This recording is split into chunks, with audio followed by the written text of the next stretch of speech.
Hello, everyone. Hello, hello. Hello.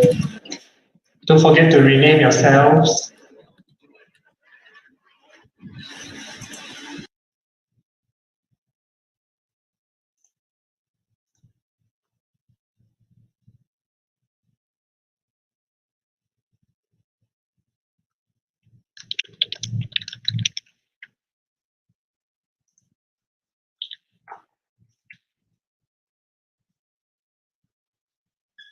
How's everyone feeling? Jittery? Scared. Poorly. Jittery? Yeah.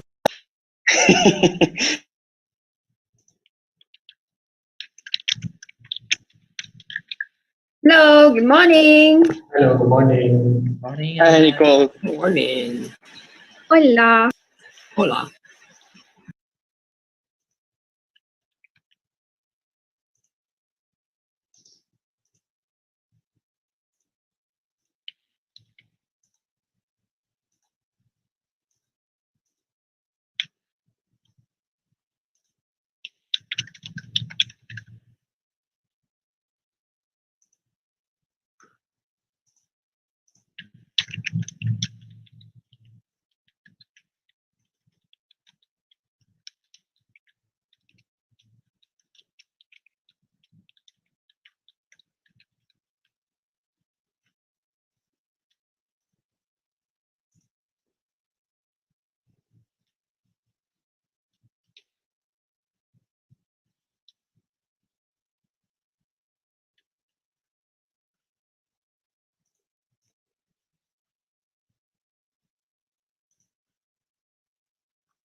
Hi, testing.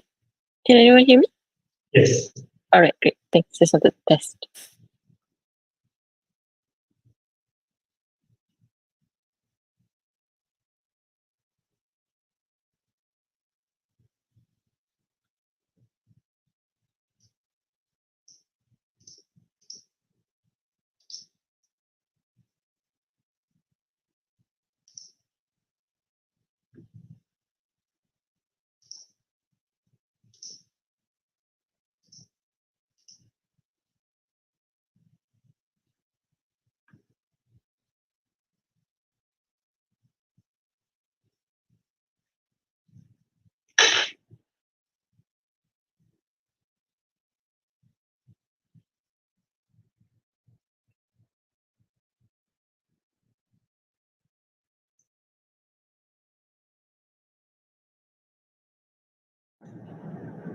Okay, Roshini, you're good to go.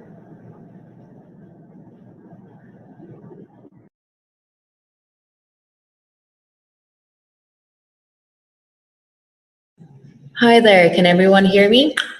Just okay? Awesome. Hello everyone, good morning and very warm welcome to our final day of Sweet Spot Malaysia Digital Youth Hackathon for Diabetes. Silent claps all around. I'm so happy to see all of you on this Sunday morning, especially after two very grueling, I hope not too grueling, weeks of design thinking, advocacy, even building Google sites for the first time. We are very excited to see what you have prepared for today. We actually have a very tight schedule, so let me just get straight into it if that's all right. As you know, right after this, we will be going straight into your preliminary round. Last night, all of you have already been randomly assigned into two groups, yes.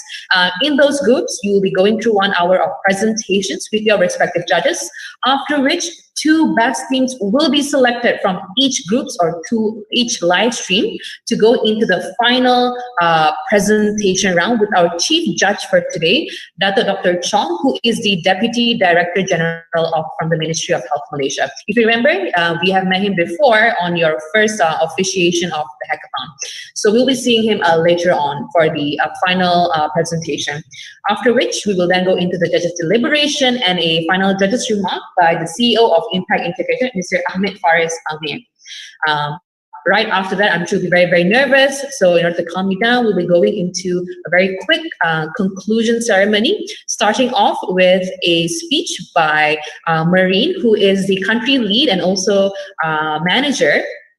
general manager of Sanofi, followed by a closing keynote address by our Minister of Health himself, Dr. Adam Baba from the Ministry of Health. And then we will then, of course, announce the winners of our hackathon. Just a very quick note here, because I know we'll be too excited later on. For the 3 groups of winners, please stay back to speak with me afterwards. Don't leave straight away, because we need to talk to you for our press release. So stay back, yeah? I hope everyone is clear on our agenda for today. Very, very tight schedule. Very important reminders for today before we break immediately into the 2 groups. Please be aware of our color scheme of our timekeepers. Green means you have time to present. Yellow means 1 minute left. And of course, red means you only have 10 seconds before you are automatically muted. No nonsense about this. If you are a presenter, it's super important that you remember to pin your video, pin the video of our timekeeper. You'll be able to notice it in our participant list. For other team members to also be very aware on where the team timekeeper is in your own gallery view, to also pin the video with the timekeeper's name, and also to be very alert with the color changes. Is that okay? All right. I think we're about ready. To our Zoom hosts, I hope you are ready too. Without further ado, let's go into the to the first preliminary round. Good luck, everyone. All the best. See you on the other side.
All right, everyone. So we are going to start very soon. So just for information, I am the timekeeper for this room. So as you can see, I will change my virtual background just to demo. So please pin my video so that you can see that the time and be aware of the time. So without further ado, we would call upon the first first presenter for this moment.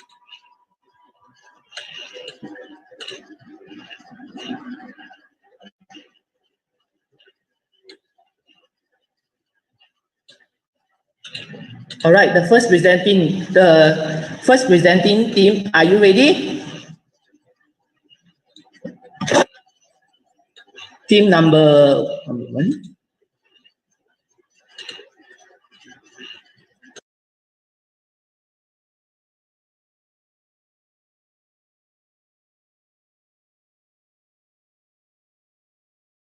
Okay, team 6, are you ready? Let me announce the sequence first.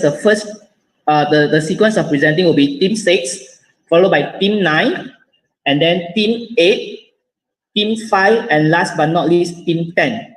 All right? So team 6, if you are ready, please give you 1 minute to prepare, and then we shall start soon. All right, I'll share my screen. Yes, please. Hi. Good morning. Do you mind if we test our audio to see if we're okay? Yes, you have 1 minute for that. Okay. Testing. Am I clear? All right. Thank you. Testing. Can I be heard? Actually, a bit louder, I think. Hello. Testing. Okay. Can. All right. Come on me. Can. Is mine okay? Yes. Yes. All right. Thanks. Thank I have you. to speak a bit louder, but all right. Once you're ready, actually, you can start. All right. Okay. Good morning to all judges and dear participants. We're from Team 6, and before we start, let us visit Kamala. So Kamala is a diabetes patient, and you can see that when she's shopping, she faces difficulty when shopping for diabetes-friendly foods. And even when eating out at restaurants, what can I eat? Do you have lower calorie options? No. Do you have lower sugar options? Also no. So you can see that our local food environment and consumers' inability to understand nutritional labels make food choices a very hard decision. We conducted a survey of 178 respondents to understand the consumers' opinion on the support for diabetes and their understanding of nutritional labels. And we found that about 40% seldom read food labels and about 50% think that there is a lack of support for people with diabetes. So, how do we create a diabetes-friendly environment in Malaysia? Our solution is the Diabetic Project, guiding Malaysians to make healthier food choices at point of purchase in all food environments. Our target audience is working adults with diabetes because they are the primary household decision makers. The Diabetic Project simplifies dietary choices and increases nutrition comprehension to transform our local food environment into a supportive environment for healthy lifestyle choices. Our solution is branched into two: the diabetic front of package logo and the diabetic dine and deliver. Firstly, the diabetic front of package logo is present at the front of packaged foods. It is a point of purchase guidance to help consumers make well-informed choices while grocery shopping. How many Malaysians truly understand the nutritional labels? The diabetic logo serves to simplify nutrition comprehension. Basically, a quick and easy method, but still accurate information for our working adults to grab their diabetes-friendly groceries. Diabetic Project will also expand to restaurants to offer diabetes-friendly meals when eating out. And you can see here, it will be indicated by diabetes-friendly diner logo. But how will they do this? Take a look at these 5 badges. They can offer food swaps like low carbs and whole grain options. Restaurants with all 5 badges will be a premium, fully diabetes-friendly diner. Whereas for delivery, partnership with delivery apps will open a whole new category for diabetes-friendly menus within the applications, bringing diabetic-approved meals all the way to your doorstep. Moving on, we recently did a survey with more than 170 responses.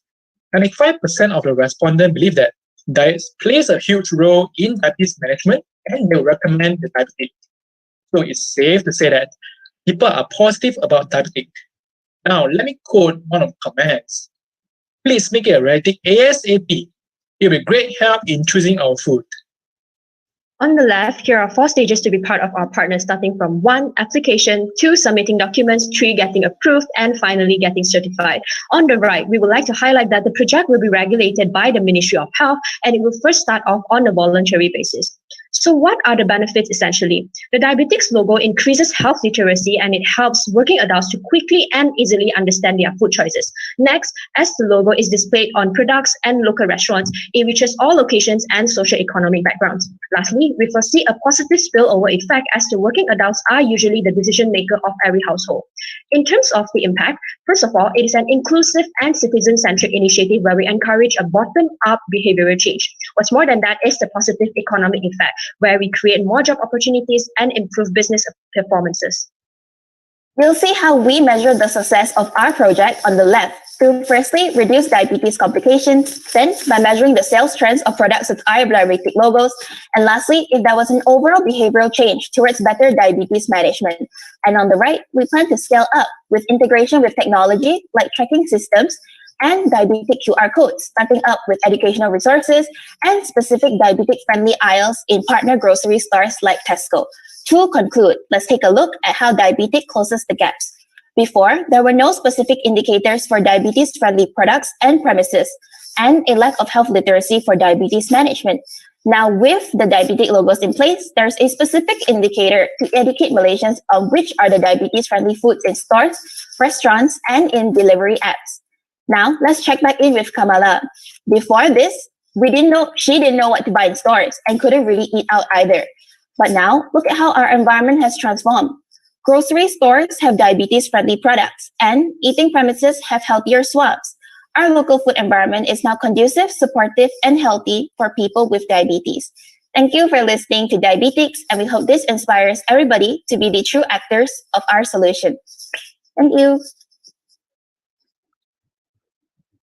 All right, thank you, Team 6. So I would like to invite the judge for the Q&A sections. Yeah, 5 minutes for that. Marine, please go ahead.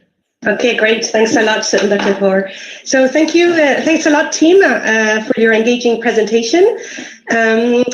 The question I have is actually about how you will ramp up, your label of the your diabetic label. So you were very clear about the process of approval. Where would you start so that it is it is manageable in terms of administration of the actual label, and so that you get like a rapid impact? And you mentioned Tesco a few times, so would you go brand by brand, more through distributors? How do you plan to do the ramp up, particularly for the grocery store side of it?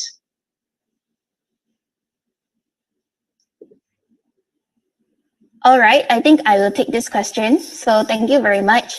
So for the ramp up, we will now let you take a look at our Appendix 2, which is the implementation timeline.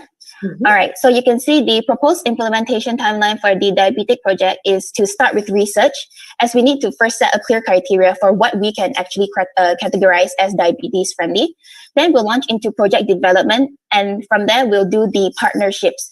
And these partnerships will start off with the manufacturers of food products first in terms of the diabetic logo for grocery store products. And it will start with partnerships with premises and delivery apps for the dining program. So it is 2 initiatives and it's all into partnerships. And subsequently, the official launch. And what is important is the publicity that comes after, because Malaysians need to know and recognize this logo. So this is why we did come up with a publicity plan.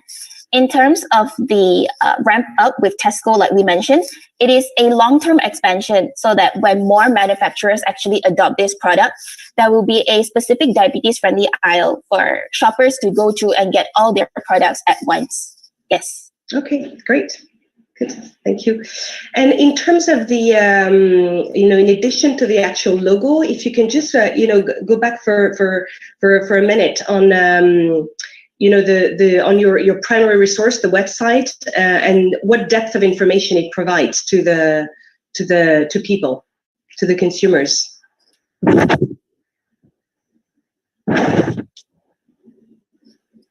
Is there additional content for them or indications of how to cook, etc.? Because you mentioned something like that at the very start of your presentation. Oh, sorry, can you come again is this about the dining program? But both of them, your interface with the consumer, you have an interface at the start with the consumer, right?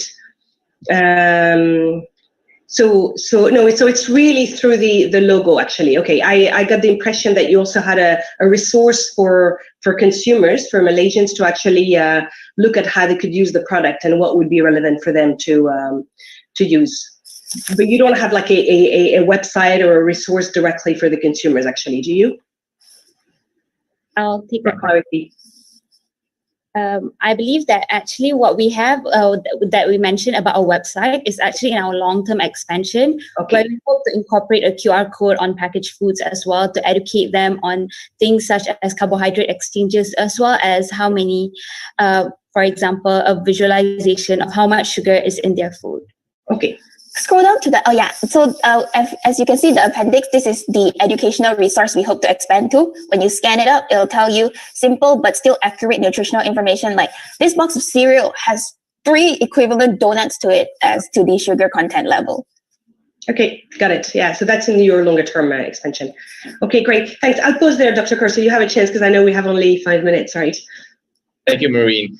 Great idea. Just like one of the respondents, I wasn't surprised that something like this hasn't existed yet. Quick question is, many Malaysians eat in hawker stalls and micro enterprises, and they don't really shop in supermarkets, for example. How will you incentivize hawkers, for example, to get onto your brand? All right, I'll take this question. So we actually did research on Singapore's Healthy Hawker program to model this. And when we talk about local food environment, we actually want to expand to mamang and hawkers first. So we modeled it after the Healthy Hawker program, where healthier options will be highlighted with badges that we showed. And we want to negotiate with suppliers to keep healthier options lower or equal to regular ingredient prices. And because maybe vendors may not know how to cook with healthy ingredients, professional chefs can come in. And as Singapore did it, volunteers led tours in hawker centers to educate their residents on healthier options available. And most importantly, advertisements about the new healthier hawker and mamang options, which is most important because, you know, in this age of digital technology, social platforms will be our main platform to advertise this. So definitely we want to start with very local food environments.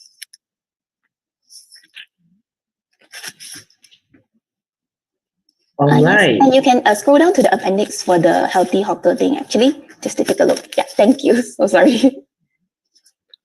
Yeah. Okay, thank you, Marie and Dr. Kaur for the questions. Now, and also thank you, Team 6. Well done on that. Would you like to stop sharing? And then we get Team 9 to prepare. You have 1 minute for the preparation. You want to test audio slide? Go ahead. Oh, testing. Hey, test check. Can everybody hear me clear? It says host disabled participant screen sharing. Sorry? It says host disabled participant screen sharing, so I'm not able to share screen. Let me check that.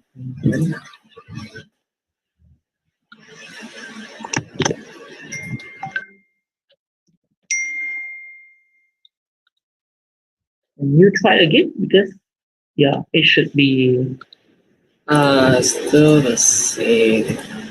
Oh, Wendy, can you help us screen share then? Oh, thanks, man. Yeah.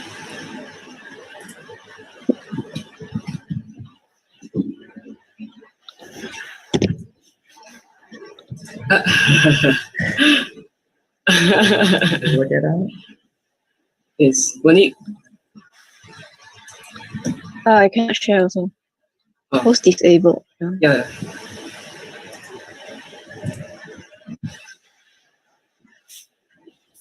Me too, I can't share as well. Let me have a quick check. All right. No problem. All right.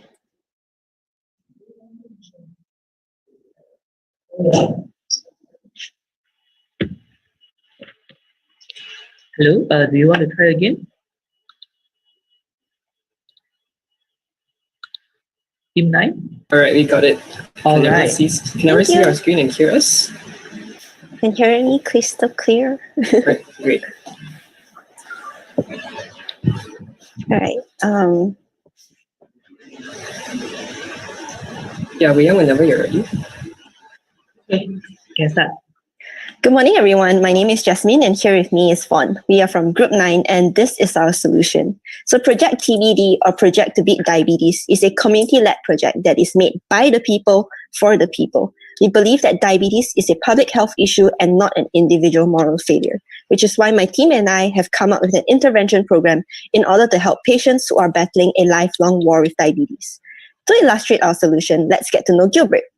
Gilbert is a 31-year-old who stays in a HDB flat alone in KL and is living with diabetes. Gilbert is actually part of the B40 community and works an office job from 9 to 5. You see, Gilbert actually knows how to eat healthily and the importance of exercising. But there are so many variables that actually prevent him from doing so. It is no-brainer that healthy food is expensive. And with Gilbert working overtime in order to fund his glucose strips, he will not have the luxury to cook up a healthy meal. Moreover, gym memberships are expensive, and by the time he ends work, he will not have the energy to work out anymore. And all these seemingly bad decisions that he makes are actually not within his control, and Project TBD addresses that. That's right, Jess. Unfortunately, Gilbert is just one of the many B40 diabetics living in Malaysia. Everyone, you and I, including the B40 group, knows that eating healthily and regular exercise constitutes a healthy lifestyle. But what else is there? What is stopping us? So Project TBD believes that every individual can be empowered to change the seemingly unchangeable by teaching them advocacy and empowering them to voice out. But first, why do we target the B40? In Malaysia, the B40 diabetics are the highest population in terms of diabetics, and for type 2 diabetes in low middle-income countries such as Malaysia, diabetes impacts groups of lower socioeconomic status the most. So here is our solution. There will be 3 core areas. The first being the multi-level course modules that focuses on self-care and empowerment, which then caters to different groups of people, such as patients with diabetes, family members, and the members of the society. The next area is the community support group, where patients and the community can come together and provide support while linking them to existing groups such as Diabetes Malaysia. This can be extremely helpful to patients who actually do not have a solid support system back home. The third area is a personalized care system for the patients. This function reminds patients through notifications which are tailored to their needs, allowing patients to take responsibility for their health. And all of that in one beautiful slide. We noticed that most apps are not exactly the best looking or not very functional, which actually leads to lower engagement and retainment. With an easy user interface and an aesthetically pleasing outlook, we hope that this app will be able to retain the users, and with the personalized reminders and trackers, it will end up becoming an app that they require and use frequently. Don't you agree, Vaughn? That's right, Jess. So let me tell you why our idea works. The first reason is that instead of being another self-help app or another weight loss program, we center on empowerment and building community. The second reason is that course modules within this app are easily adaptable and expandable to turn into booklets, class-level posters, etc. The third reason is that healthcare professionals can now bypass basic diabetes knowledge and further individualize diabetic therapy for users and or caregivers. The final reason is that our map of currently existing support groups and healthcare centers let newly diagnosed patients and caregivers so that they don't have to start from scratch when looking for support. Some of the long-term outcomes that we anticipate is, firstly, we will have diabetes ambassadors. Users who go through the course modules in our app can choose to receive additional training to be health ambassadors in their communities. For example, they can now host health screenings or health talks in their own kampongs or tamans. And second, reduce reliance on government or NGO initiatives. Because right now, communities have the capacity to organize initiatives and programs alongside the Ministry of Health, but with less reliance on the Ministry of Health resources and or manpower. The third one, since Project TBD is made by the people, for the people, in-app currency such as premium will be rewarded to contributors in all areas such as translation, information accuracy, app development, design, and etc. So, before we end, I just want to end with this quote. Self-care is important, but do you know what's revolutionary? Community care. And that's all we have for Group 6. If you visit our solutions page, you can actually try out our app prototype. Which is highly personalized for diabetic patients. Even pre-diabetics can use it and non-diabetics can use it as well. So yeah, that's all. Thank you. Thank you.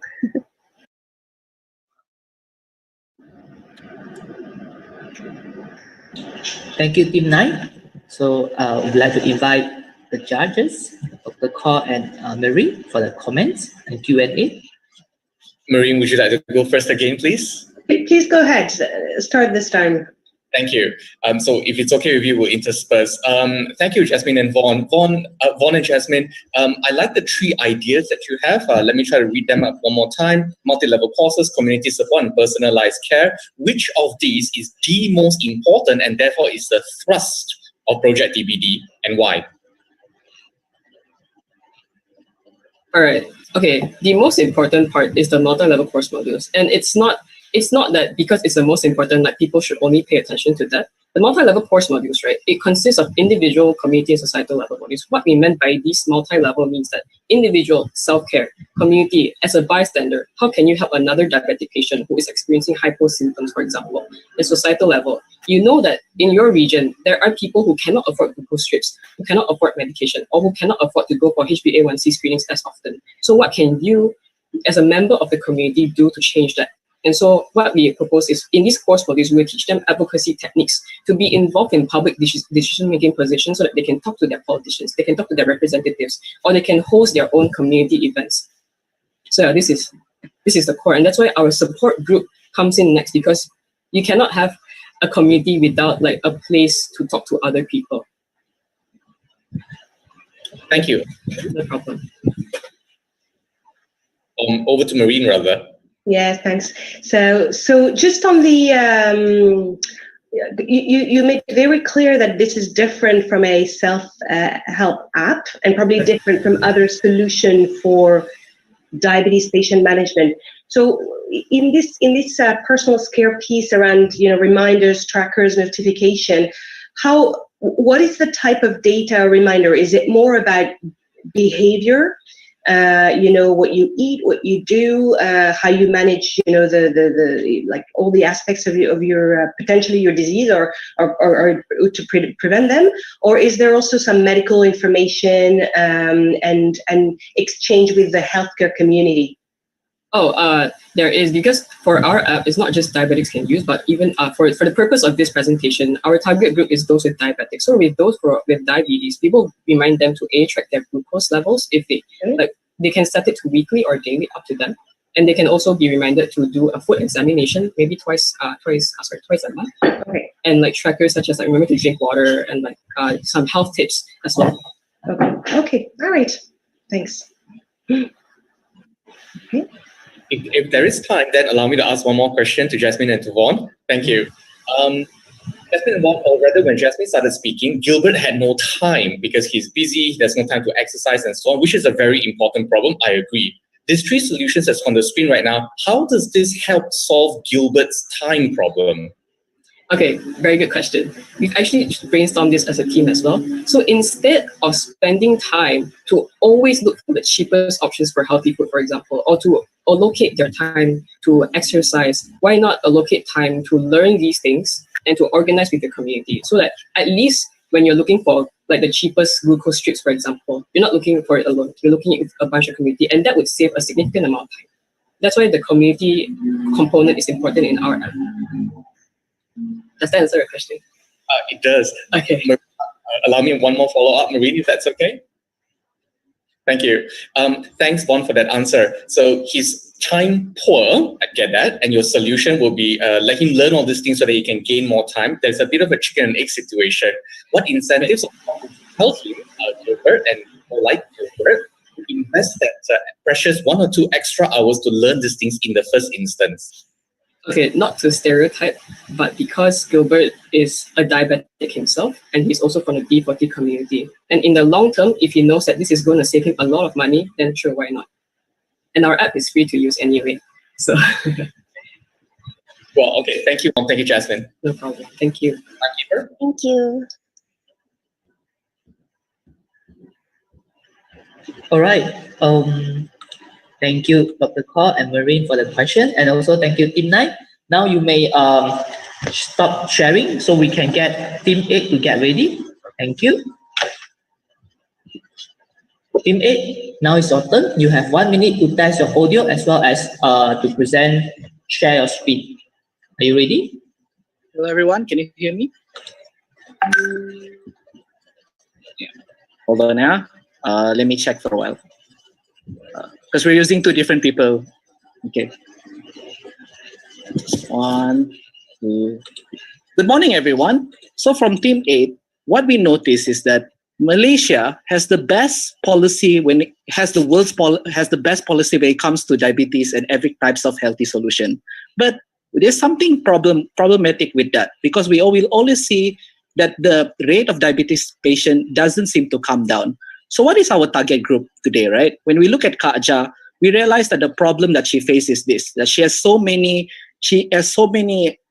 puzzled by so many choices of food that she has. So what is then the proposed coming from Kinabalu Crackers? Kinabalu Crackers is going to propose to you about the T2D award grading system.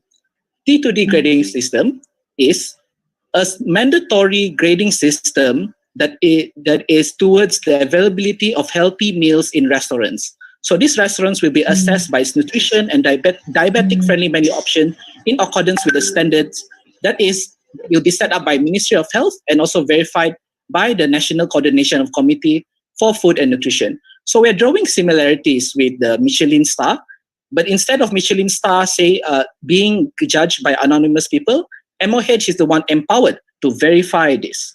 So how did we come up with this idea, right? Because moving back to Kakja, our target group Kakja is someone, a working class group who is in Putrajaya, who is untested for diabetes. So what we notice is that food environment remains the biggest factor in manufacturing choices to eat and consume. We believe that punitive measure may be the most effective tool in creating behavioral change. So moving on, how does this change the behavior, right? Because what we're trying to do is, we have this T2D award serve as a reminder for customers, so that when the customer goes to a shop, a restaurant that has this grading system, they will take a step back and have to think back whether this is the appropriate choices for them. So we think that by doing this, we can actually kickstart and create more alternative for diabetic and health conscious customers.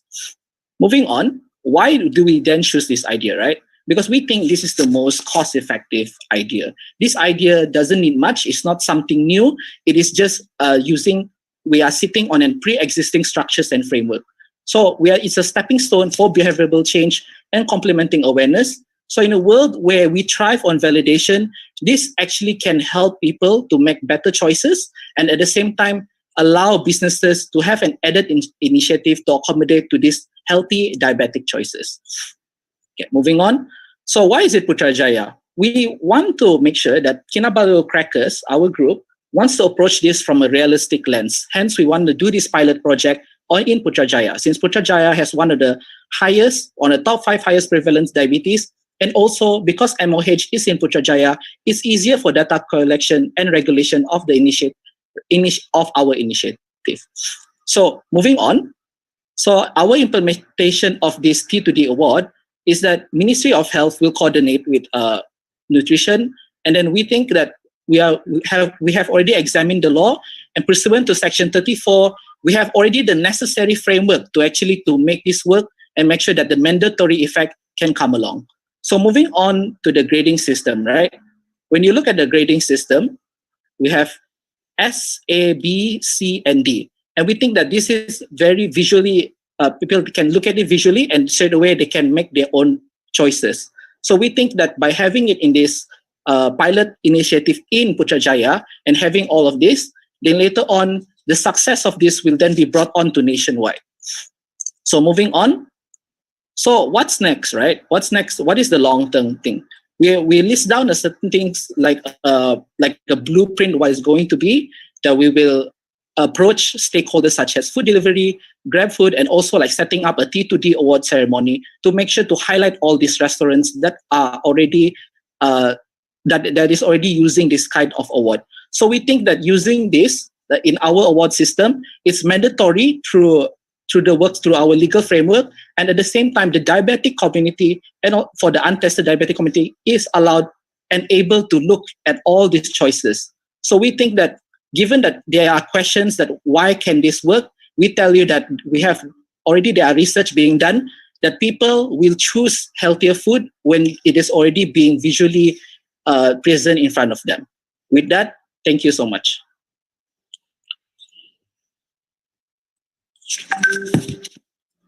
All right, thank you, team number 8. Now the floor is for the judges. You may start the question. Thanks a lot. So I'm very clear on the award system, and both the encouragement and the punitive aspect for the actual food providers. But when it comes to the customers, can you elaborate on that? Because you mentioned that might be a good trigger for behavior change. Can you clarify what you mean with the sort of award or grading or punitive elements for customers? Yeah, thank you very much. I'd like to answer for this question. So basically, as what can be seen from here, that our initiative is actually in fact a combination of other existing initiatives. For example, Cafe Tidak Sihat and penyediaan hidangan semasa muda, basically food being served in meetings. So basically, these initiatives had been implemented in our national nutrition policy. So there are a few research that has been done in 2018 in determining the behavioral change of the consumers after they went to this cafeteria hut. And it has been seen that after they went to this cafeteria hut, it seems that they have a positive behavioral change overall, in which they actually preferred going to cafeteria hut aside from other restaurants. But the problem with this cafeteria hut is that it's only an opt-in basis. So that's why we suggested to have it done mandatory and bringing out all the relevant laws in order to make it functional. Okay. Right. But the individual, that mechanism doesn't affect the individual, does it? The consumer, the individual consumer. It doesn't affect the individual consumers, meaning that what we would like to present here is that once the consumer sees that the restaurant has probably grade A or grade S, they would be more likely persuaded to go to such restaurants. Got it. All right. Great. Thanks very much. Dr. Kaur, please go ahead. Thank you, Maureen. Two comments and then a question, right? The first comment is it is quite unusual to me to hear you say that punitive measures may be the most effective to create change. So it is rather unusual from a public health and scientific perspective, my first comment. My second comment is that the regulatory powers of the Ministry of Health and the nutrition side and food side is more to do with food safety than it is to do with food healthiness. So you're proposing to expand their powers to regulate the healthiness of food, not only the safety aspects of food. Let me make those two comments, which you don't have to respond to. Let me park that aside and ask you this question. It is reasonably similar to what the first team had already presented. And I understand that you built this in isolation. And you may have a slight advantage because you're a little bit later than them. So let me ask Karen and Nur Karunisa this question. What sets you different from the first presentation of diabetics? Can I answer this? Sure. Okay. A lot of existing policies in Malaysia are, especially when it comes to health, and we already have pre-existing health logo, like the Healthier Choice logo. However, a lot of these things are done on an opt-in basis, and it is not adapted nationally by Malaysia. So we believe by having this and consolidating different aspects of framework and structures, making it available, making it be adaptable by so Putrajaya is just a pilot project, but we think on a national scale, it is very much able to be implemented. So yeah, that's what set us apart. Mahira, thank you. Let's see. If I have more time, I'll ask one quick follow-up to what you responded. Mahira, great, and I can see clearly right now. The average citizen who goes to a food center might look at A for cleanliness, B for cleanliness, and C for cleanliness, and make a decision not based on the cleanliness, but rather based on convenience, access, and my favorite food. How would you overcome this? So we understand that those things will probably happen, but we do believe that the grading system create a signaling effect for people to be much more aware of the choices that they're going to make. However, we also believe that giant food businesses or food premises do want to innovate or to be incentivize themselves to innovate more food choices that are much more trendier to accommodate these diabetics or even health to be more health conscious, when it comes to their menu. Thank you, Mahira, and thank you, everyone. All right. Thank you, Team A, and thank you, Maureen and Dr. Kaur once again. So next will be Team 5. Would you please get ready? 1 minute from now. I would like to use my 1 minute to also inform that... See, we can't hear you. Yeah. Hello, can you hear me, everyone? Can you guys hear me? Hello? Hello? Yes. Okay. I would like to use this 1 minute to say that there will be 2 members from our team that are presenting and 3 members from our team that are accepting questions and answering the questions. And the 2 presenters won't be the same people who are answering the questions. In addition to that, just mic check. Hello? Kishan, can you hear me, Kishan? Yeah, I'm good. Just whenever you're ready. Okay.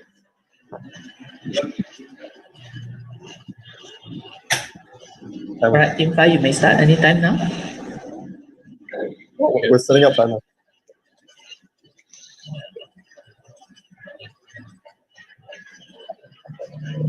Let's look at Gayatri, a working mom with 2 kids who wants to keep fit but feels like she can't. Why? Let's walk a day in the life of Gayatri. Gayatri works a 9-to-5 job on every weekday, and sometimes she works longer than that. When Gayatri comes home from work, she has 2 young kids that she needs to take care of, and she also has a house that she has to keep in order. We all know a Gayatri, someone who wants to be healthy but simply has no time to allocate to a habit that brings no immediate material benefit to herself or her family. The problem is that in addition to feeling like she has no time, Gayatri lives in a country with cultural norms that accentuate the difficulty to choose to be healthy. That country is Malaysia. Malaysia is notorious for having the most number of cultural holidays in all of Southeast Asia. And you might be thinking to yourself, what's the problem? Christmas is just a day, Chinese New Year is just a week. But the Diabetes Health Survey lists cultural festivities as a significant contributor to diabetes prevalence worldwide. The problem is that a day of celebrating turns to a week and to a month of overeating, a month of not exercising properly, but most importantly, a month of not recognizing why that's a problem. Every Christmas pudding, every gulab jamun that you eat adds up. And when you're not exercising to burn those calories, they come back to bite you. When Gayatri, a citizen who thought that her health was a secondary concern, eventually gets afflicted with diabetes in her early 50s, her health's going to become a primary concern because that's not a disease that she can run away from. That's why in Malaysia, we have an urban population of more than 3 million who are at high risk of getting diabetes.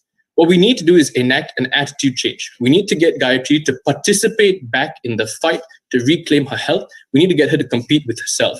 And to present on our solution further, I'd like to invite Kishan. So our solution addresses this problem quite nicely. We want to implement a nationwide fitness challenge called the Jom Let's Walk Fitness Challenge. And the twist that we're placing on this challenge is that it'll be a seasonal conquest that occurs specifically during cultural festivities. During this challenge, we will keep track of the step counts of all of our participants and will provide them with many redeemable incentives, more than enough of a pull factor in order to get them. These redeemable incentives can range from very accessible things such as Groupon Grab vouchers to discounts on healthy food products to even grand prizes that you can compete for, let's say a plasma screen TV or a car. Health challenges at a national level have proven statistically to be successful, and our twist on it, we believe, makes it even more successful to Malaysia, where seasons are the ones that cause diabetes to start to an all-time high. The question that we need to ask ourselves here is why steps? Because it seems like every other team up until this point has been taking a macro approach. We think the key is to think small, because statistics have shown and studies have shown that just simply improving your steps just by 1,000 a day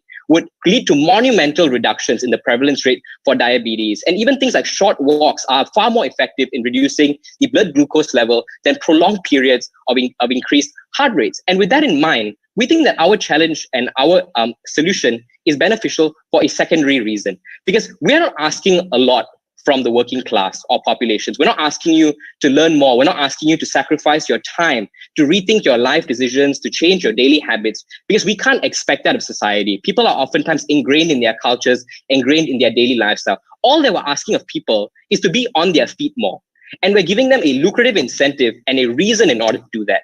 And a small change that we can promote through the season where it is needed the most, we believe will create a significant benefit to Malaysians. And in addition to all of this, we have a very quick and easy sign-up process in order to join our challenge. You just have to download a simple pedometer app, register at our Create website, and just start walking to earn gifts. The next part of this is how would a government implement this model? I think this is pretty simple, right? Governments are likely to incur little to no cost in implementing a seasonal challenge. All you need is a platform in order to import steps from existing pedometer apps. You can work in partnership with NGOs that have everything to gain in terms of sponsorships and providing prizes, and you can promote your solution on social media, take advantage of digital momentum.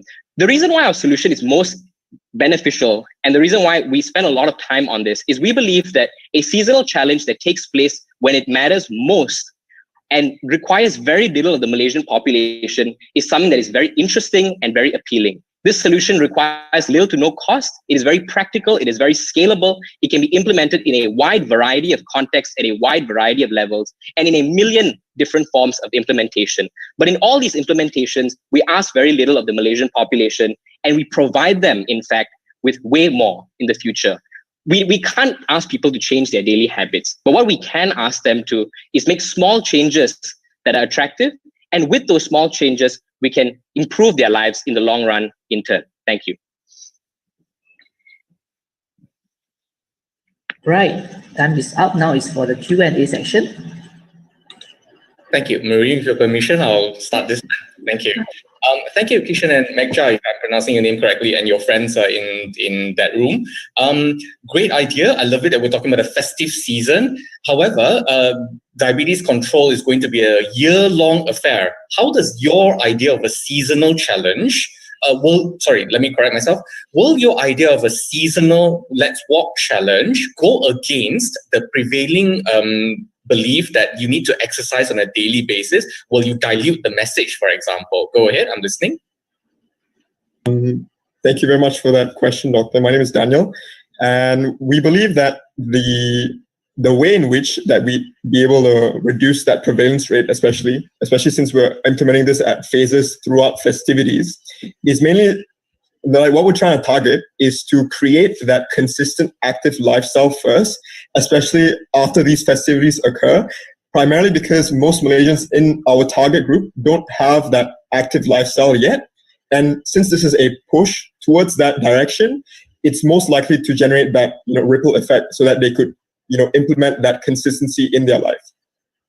Additionally, I just think we should note that it's very easy and idealistic to ask people to work out every day. But I think, as the statement says, it is idealistic, and we have to focus on the most practical solution and the one that's the most effective. And that one is to target the times of the year where people become more unhealthy fastest, right? And I think being able to mitigate that period of time as far as possible is a greater benefit than assuming that people will commit to an active lifestyle. And I think beyond that, starting this off, I think, as Daniel says, the scalability of the solution means that we can, we are more able eventually to implement this at more times in the year to create a more active and consistent lifestyle. And we hope giving these people short-term incentives allows us to build a habit, because studies show you build a habit after 66 days. Hopefully, as we create this incentive and they're able to do this for that stretch of time, they eventually build a habit beyond the reward system.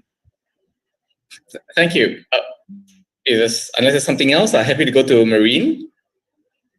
Thanks. So I'll build on this question with the idea of changing habits, and there has been a very similar experience in Singapore actually that has worked quite well seemingly and changed a lot of the patterns. But have you got learnings from there as to which the population or the people that you were targeting more specifically, like working mother, very busy, etc., who's most benefited from those initiatives in Singapore, and have you actually really managed to get on their feet those people that you're targeting, and to what extent, and any other learnings that you've got from that experience? I think No, go on. Sorry. So I think what's different in Malaysia is the prevalence of the food culture. So specifically in Malaysia, the food culture is very difficult to change, and additionally is very diverse. So if we go out through the year in Malaysia, there are many festive and cultural seasons.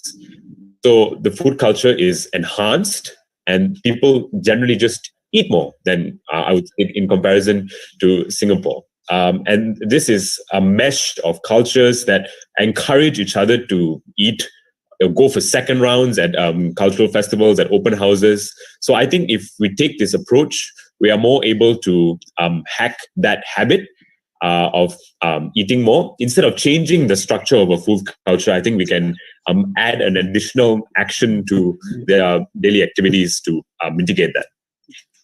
Can I just add on to this a little? So yeah, just to build off what Sean says, the sedentary lifestyle is celebrated during the festive season. We want people to relax, to let go, to do everything that you wanted to do, spend time with your family, just go all out, right? So we want to strike a balance, and that's how we're different, I guess. we are contextualizing this challenge to Malaysia because we don't want people to let go and to just be as unhealthy as they possibly can.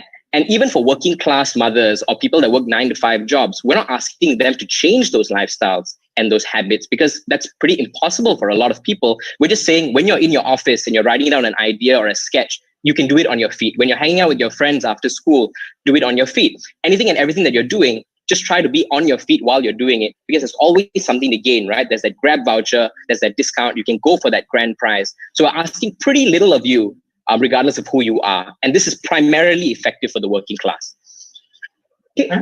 Thanks. Sorry, very quickly, I just want to add to I think the sub-question about Singapore. I just want to say the thing we learned specifically from Singapore, I think, is that there was a lot of cheating going on with this challenge. So what we can learn from Singapore is how to mitigate those effects of cheating. And I think the way they did that was, number one, install a more reliable tracker. So people when people used to play Pokemon Go, they used to go in their car to track steps, right? And what we do. All right, thank you, team number 5. The time is up. So for the interest of time, I would like to call upon the last but not least for this group. Team number 10, you may prepare. Hello, can all of you hear us? Yeah. Are we clear? All right, okay, let's we're go. clear. Okay, bismillah. Good morning, judges and everyone. I'm Aisha. I'm Rina. And we are representing Team 10. As you can see, Gula di Sebalik Batu is the name of our main campaign, and it conveys the meaning that in anything that we eat, there's something that is out of sight that we must consider, similar to the Malay idiom. Our focus is on the local food environment of university students with normal BMI and have never tested for diabetes. Due to their surroundings not emphasizing the importance of health, they are not mindful of their eating habits. Hence, our team has come up with 2 big solutions. Daylight diabetes events that contain talks, explorers, marathon run with incentives, and a food tracking app called Nutrify. I will elaborate on daylight diabetes, and Lina will talk about Nutrify app soon. So daylight diabetes creates an ongoing and active environment within the campus to recognize diabetes, as well as promoting the complementary app. We plan on partnering with the Ministry of Higher Education and the National Diabetes Association Malaysia because of our corresponding goal, developing and enhancing individuals. Sponsorships and expertise in presenting the issues of diabetes will be of great assistance from them. All right, so for daylight diabetes, events would fit the schedule of the students. For example, the first semester will have the talk that happens before the mid-semester break, and then the explorers after the mid-semester break. So the talk is where we bring in panelists like healthcare experts, diabetic patients, and patients on dialysis to introduce diabetes and its complications. Journalism or TV clubs of the university can help make pre-recorded videos on the process of dialysis.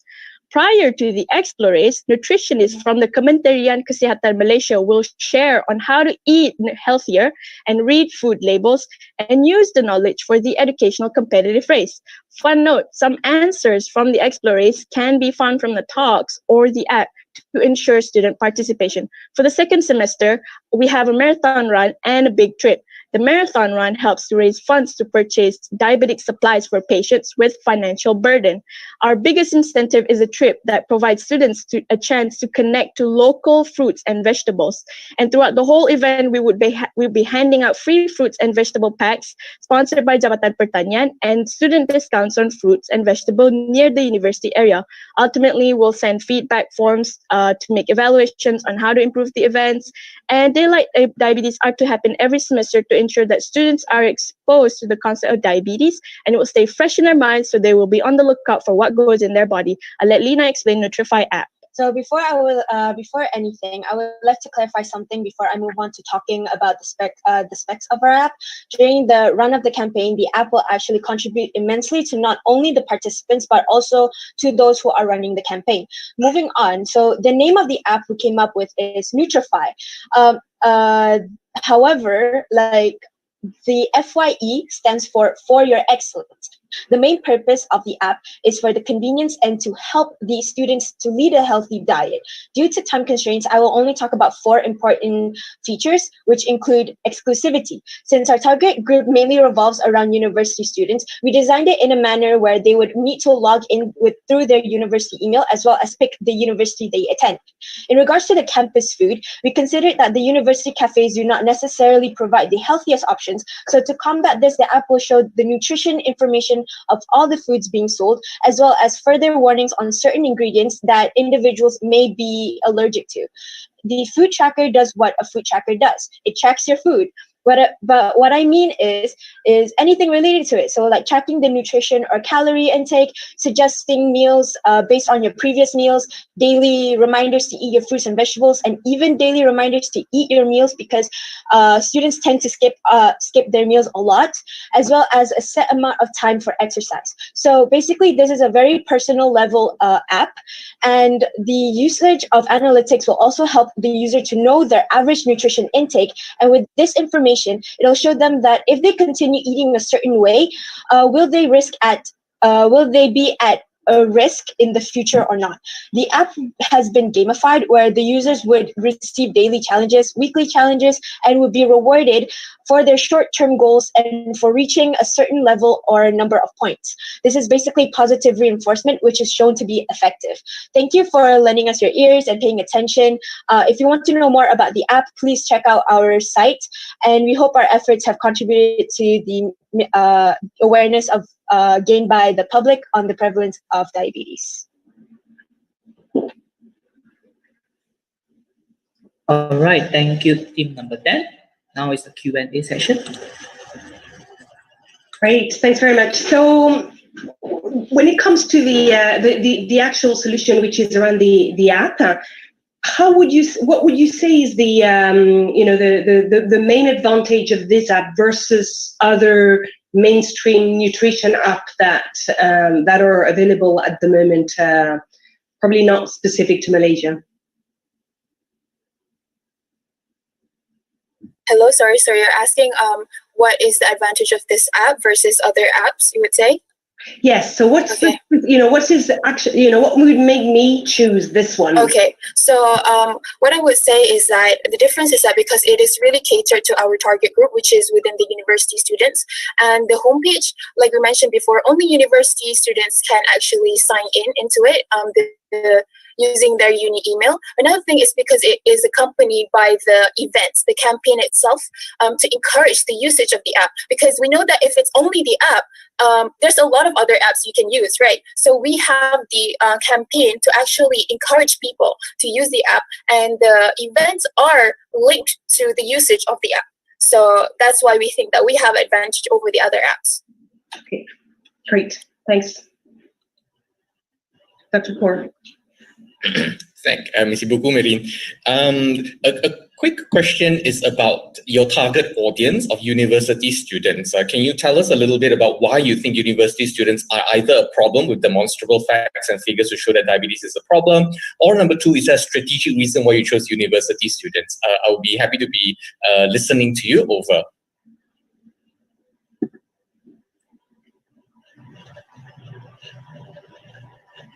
Sure. Okay, I think I could take this. I'll try my best. I think the reason why we focus on university students is because they are kind of like the future leaders. So, and most of the time, university students like us, we don't really know the complications that come with diabetes. But because of this hackathon, now we know. So that's why we want to urge other university students like our age to know more about diabetes, so then they can do something about it at a young age, and when they grow older, it'll benefit them. I'd also like to add, the reason being is because university students, like I mentioned before, they tend to skip out their meals, or they tend to focus mainly on studying rather than what other health complications that could happen. It doesn't really matter if it's like food or not, but it's just more towards like they tend to skip out their meals, or they tend to only eat one meal a day. And sometimes there are instances that I've experienced where some of the students actually faint in class because they don't actually take their meals, or they forget to take their meals. So having this app is actually a really good idea, because it reminds you, they send like notifications. Have you eaten today? Have you taken your meal? What did you eat today? All of that stuff. So having something like that to remind yourself, kind of like a mother in an app, it helps to like help the students. Okay, we need to not only think about our future in an educational stance, but also think about our future in a more, I need to take care of my health now, or else I will not have a future, kind of like that. Yes. Follow up, if I may, unless Marine, if you have something. Well, go ahead. Thank you, Marine. Let me follow up, Lina and Aisha, to a great answer. Thank you very much for that. My follow-up would be, so you're a university student and you're coming to university, and do you really need a third parent in your pocket when you're trying to be an adult? Okay, so I won't say that it's more like a third parent, but it's kind of like you choose, although the app tells you to do something, it doesn't force you to do it. It's more like, okay, it's just reminding you, hey, did you eat? And then you can just choose, the user can choose to ignore the notification, or they can just do what they think is good for them. Oh, Khadija would like to. Can I add too? And also the application is, hold on, I actually lost my train of thoughts. Sorry, I actually lost my train of thought, so never mind. I'll type it down because I think we're running out of time. Thank you. None else from me. Over to the timekeeper. Thank you. Thanks. All right, thank you so much. So if there's no more questions, though we are about a few more seconds to be returned back to the main room. So let me notify the host.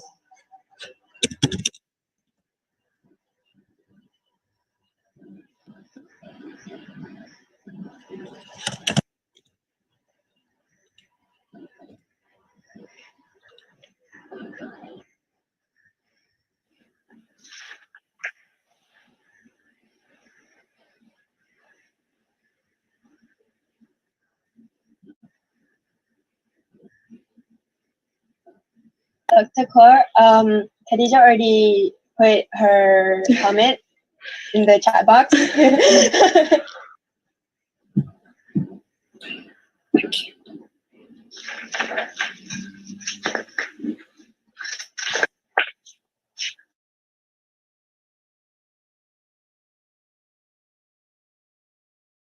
Just go and click here and there. All right. Yeah. Because I paid for the the first level that you need to pay, like not the free one. But I didn't know that we can have a breakout room. All right. But the number of people that's limited 100, isn't it? Yeah, I think so. How many breakout rooms? So far we've done as many as 15. Still no problem. Oh, you can do 15 breakout rooms, sir. Yeah. Okay. All right. So far, yeah. Okay. Roshini was supposed to find out this information for me. I sent the information that I promised. No, that's okay. If it is in the normal one, then I'll go and try. Okay. We are back in the main room. Okay. Doreen is back in the main room. Okay. I can't see her though. Let me see whether I can see her. No, I can't see her either.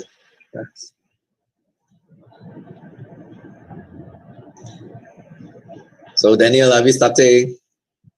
Yes, so we're consolidating the score right now. Okay, I'm getting fidgety already. That was an incredible experience. They're so energetic. Young people are always energetic. Good. Yeah, I wish we had done this kind of thing from much earlier on. No, I wish them. Yeah. No, I wish it could have lasted longer. Yeah. Now it's all gone. Yeah, I engage with them. I think that's the way to go forward. So for our Okay, good. Yeah. Okay, good.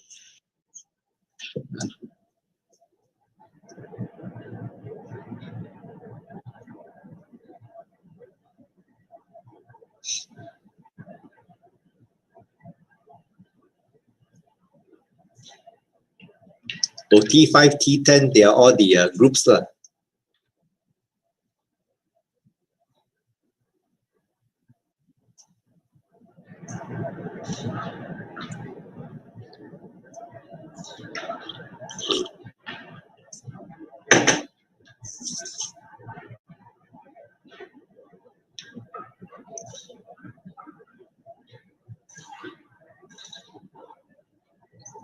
Oh, now I get it. T5, T10 are into the final round. That's why they're here with us. Everyone will be in the main room first before we announce the finalists. No, not yet. So this might not be the finalists. All right. Yeah. Okay. Hey, Daniel, we are running short of time. We better hurry up. Yes, we are trying our best. This is so exciting. I don't want to miss it.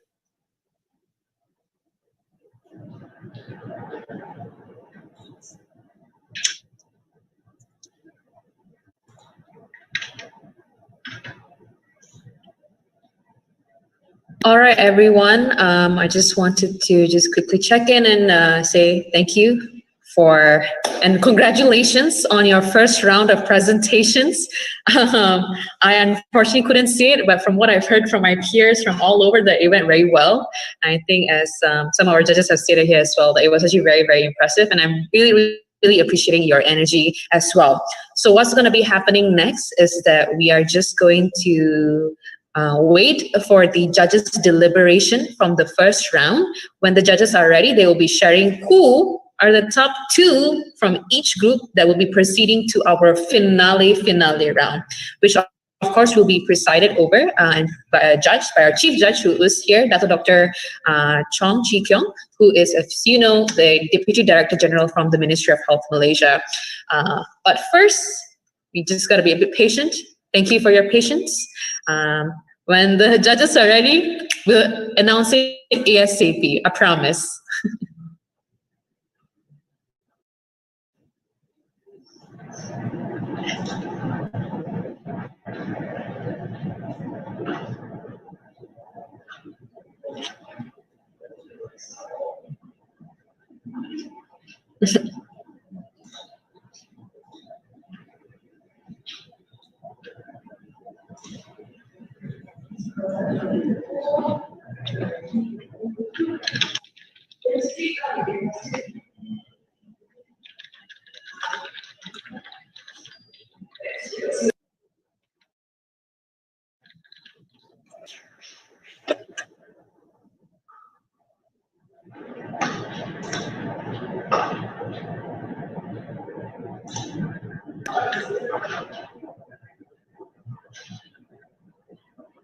Hello, just dropping in quickly because I have been buzzed to remind you. David messaged me saying voting. Don't forget to remind your friends to be voting because he will be closing the voting form soon. So you still have a bit of time apparently. This is the latest news that I've been receiving from the press. So you still have a little bit of time. This is like your final push through to the 5K. So all the best. Oh, he said closing, the form will be closing in exactly 2 minutes. Let's see how much can be done in 2 minutes.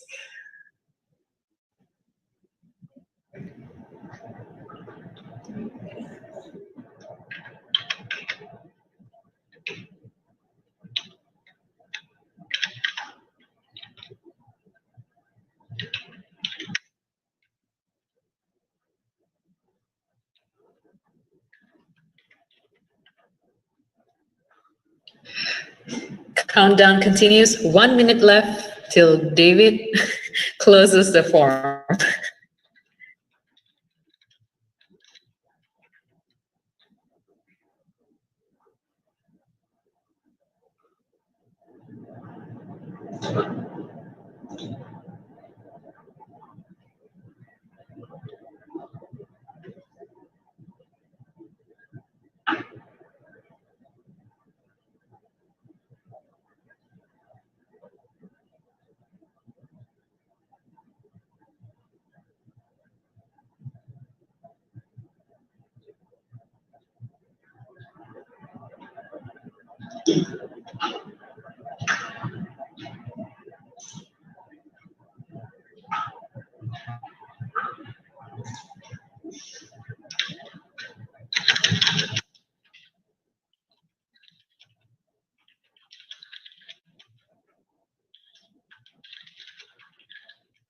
All right, so David has informed me that the form is closing. I know you're very, very anxious on what's happening. From my end, what I can see is that our judges have just submitted all their scores, and right now our human calculators, they are calculating away. So we should be getting it in the next few minutes. Fingers crossed and all the best. But for now, I mean, not all the best. You kind of already done the legwork now. It's just a matter of anxiously waiting. So good luck. And the score is in Okay, so we have finalized everything. So here, the score I would like to remind everybody is on top of the judges score, you have your exhibition, site evaluation, you have the popular votes in, and also the site analytics, and also the user responses in your Google form. So overall, I would like to announce who are the team that are going to be in the finals to be presenting to our panel of judges. All right, so is everyone ready to hear? Okay, so the finalists that will proceed is Team 7, Team 1, Team 8, and Team 10. Okay, congratulations.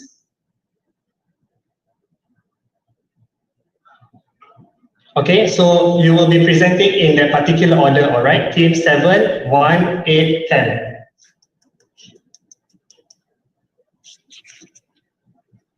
Okay, Roshini, back to you. There's someone special that you'd like to introduce? Yes. Sorry, give me a moment here. Technical issues over here. Where am I? All right. I think everyone can hear me. Hello and congratulations to our finalists who are now in the running to the grand prize of 5,000 ringgit. First runner-up will be awarded with 3,000 ringgit and our second runner-up will be awarded with 2,000 ringgit. So before we head on to our finale judging session, I just wanted to quickly introduce our chief judge to all of you today officially. You can see him here. Here we have with us Dato Dr. Chong Chi Kiong, who is the Deputy Director General of Health from the Ministry of Health Malaysia. If you remember, if it seems like it's a familiar face, he is of course one of our speakers who was part of our officiation ceremony on our second day of the hackathon. So what's going to be happening next is our final 5 teams will be presenting once again, but this time with our Chief Judge, Dr. Chong, included as well. The same rules still apply, timekeeping and whatnot. I hope that is quite clear. Yes, all good? 5 teams or 4 teams, Rosini? Sorry? 5 teams or 4 teams? 5 teams.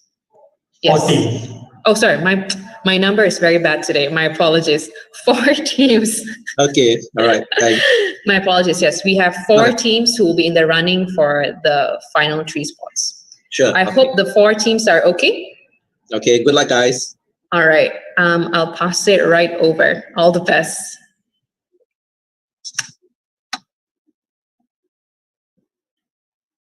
Okay, Team 7, please begin with the timekeeper, which is timekeeper 1. So please pin timekeeper 1 video. Yep, I'll be speaking. I'm looking for a timekeeper 1 right now. Okay. I'm going to start sharing my screen. Yep.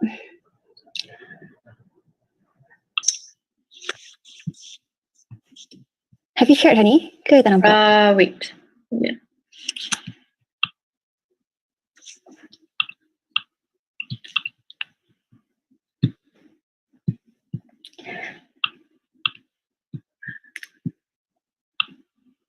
Okay, sharing now. Okay, awesome. Thank you, honey. Give me a second before I begin to set my computer in order.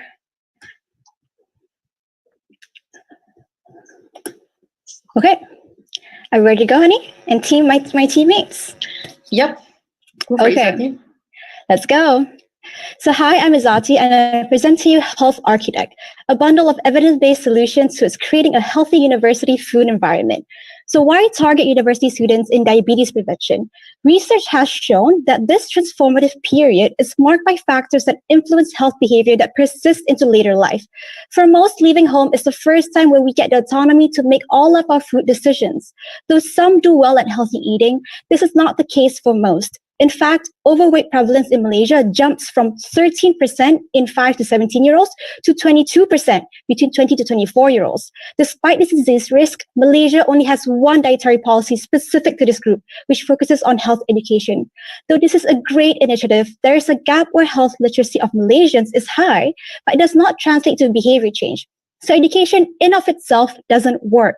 So that's where we health architects come in. We zoom out from the individual and seek to address the socio-ecological environment that influences diet behavior. Through student co-creation and evidence-based behavioral economic solutions, we empower individuals to make healthy choices by creating a university food environment that nudges them to do so. So architecting health in universities is a three-pronged solution. We reposition food, mandate nutritional labeling, and provide H2O on the go. So food repositioning essentially means placing healthier food options closer to the consumers. In most kedai nasi campur, you get your rice, you choose your lauk, then by the time you get to the veggies, your plate is already full. So under food repositioning, food vendors would place the veggies first, and this in essence applies to snacks too. Though deceptively simple, this method has consistently been proven to increase intake of healthier food options in numerous studies across the world. In fact, for years, major supermarkets have used this strategy in their product placement to make us unconsciously spend more. So next, we have nutritional labeling. Here, we focus on caloric labeling for cooked food. Oftentimes, you don't know the caloric content of what you're putting on your plate. So by providing labeling, students are able to make informed decisions on their diet. This method has been shown to improve awareness on healthy food choices and reduce calories purchased. We focus on calories because with something like this, too much information can be overwhelming. Also, a mere 185 kilocalories surplus per day over a year can lead a 3 kg weight gain. And 185 kilocalories is just 2 curry puffs, guys. And finally, we have H2O on the go, where universities would install water refilling stations across campus. Water, just plain old water, is a healthy and cheap product that has been proven to lower type 2 diabetes risk. But oftentimes, university students face difficulties in obtaining this resource. Water refilling stations are too few, and it can be kind of gross when not maintained. So often, students have to boil water or buy drinks. And economic studies have shown that people tend to evaluate sugary drinks as more worth it than water. Think about it. If you're thirsty and forced to spend, do you think it's more worth it to spend 2 ringgit buying plain water or Milo or juice, right? So by having easy access to water, we can encourage students to drink water and reduce consumption of sugary drinks. You might be wondering, it's going to be expensive. But based on our estimates, implementing this would only cost 3 ringgit per student per year. In comparison, diabetes treatment costs up to 1,000 ringgit and then some. Happy to go into the numbers and our implementation strategies in the Q&A. So all this sounds great, but how does it scale? We start by implementing this at a couple of public universities. From this, we conduct a cohort study to assess the efficacy of architecting health by collecting longitudinal data through mixed methods. Evaluation is central to our framework. Though all of our proposed solutions have been shown to be effective, we need to understand how it would do within the Malaysian context and how to improve it.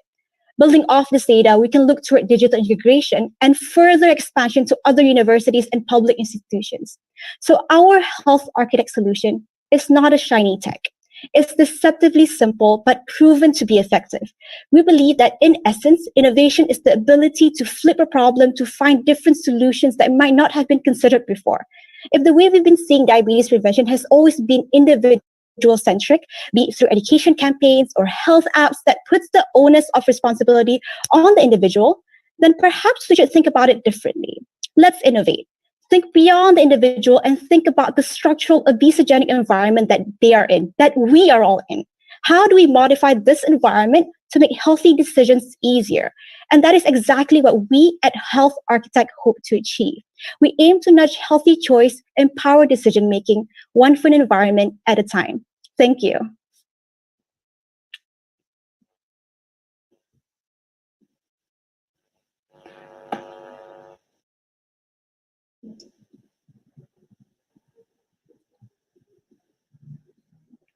Daniel, are we, the judges, supposed to comment, or you're going to make some comments first? No, judges have full 5 minutes.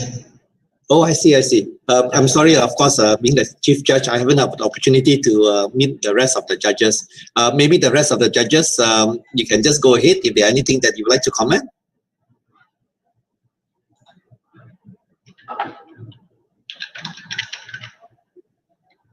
Well, I'll go then. Hello, Dr. Chong. Hey. You here. Hi. Izati, good to see you too. So great stuff. This idea of choice architecture, behavioral psychology, behavioral economics, and nudges are great. And I would like you to walk us through you and your group's thought processes about the uses of paternalism in decision-making in healthcare. Over. Thank you so much for that very thoughtful question. I think the way public health works, paternalism is a spectrum, right? You have full-on sort of like very prescriptive paternalism, but in our sort of solutions, as you can see, it's like nudging behaviors, right? We're not forcing anyone to take vegetables, a lot of vegetables over your lao, but by strategically placing, for example, vegetables prior to protein, then just by psychology, you would take more of the vegetables than the protein. Same with having water options, same with having nutritional labeling. This a paternalistic a spectrum, but we believe that our solution falls on the side where it's like nudging behaviors to enable people to make healthy decisions easier based on the knowledge that they already have. I hope that answers your question. If I may add into that, often we as the healthcare professionals don't put ourselves in the shoes of the patients. We think and we decide what's the best for them based on the evidence. Now, in our policy, we emphasize on co-creation in the level of policy ideation up until policy implementation to ensure that all the students on our target groups are a part of our solution as well.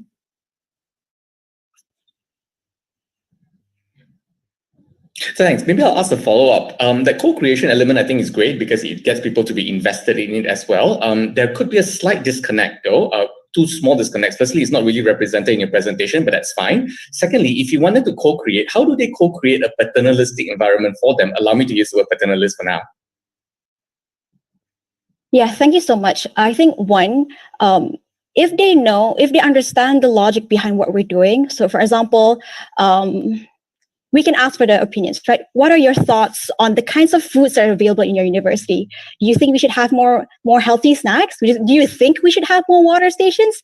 And oftentimes, and it's evident, there's a lot of manifestos with the student councils, they would say, yes, more healthy foods, yes, more water.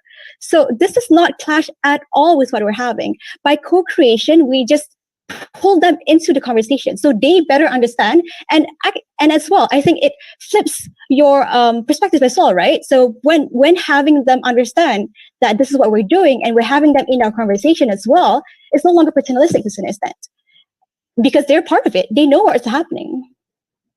Thank you. Okay, thank you very much, Swee King. So I would like to ask one question, but in the interest of time, I will give way to the other judges if there are anything that they would like to ask. Just one more question from anybody? Other judges? Okay, if not, I just like to quickly ask one question. Here, I understand exactly what you're trying to do and a fantastic idea as well as a fantastic delivery. Now, probably, if you're given more time, we would talk about the total kind of foods in the cafeteria. So I'll give you maybe like 30 seconds or 45 seconds. Do you see control on the total kind of foods in the cafeteria in the universities, since we are talking about universities? Before we talk about repositioning, that is.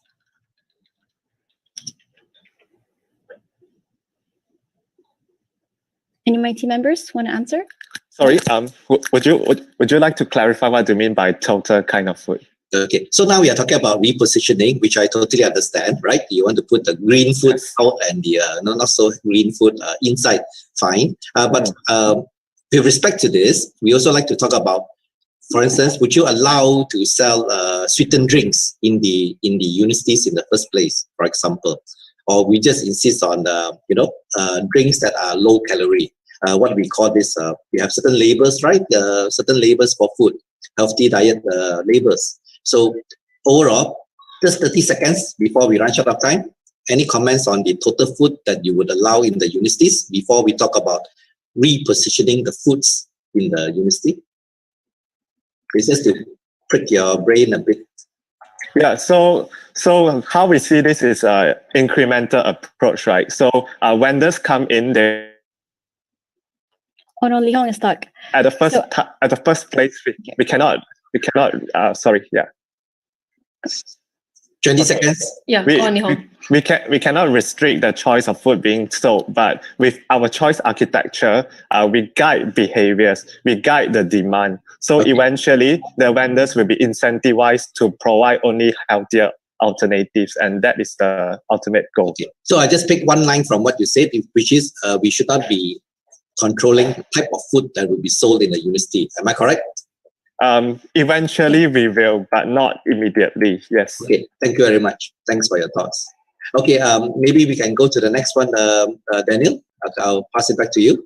Thank you. Thank you. All right. Thank you, Team 7. Here is a breaking news for everyone. It seems that as we were rushing to find the top 2 from each breakout room, one of the breakout rooms seemed to have a tie for second place.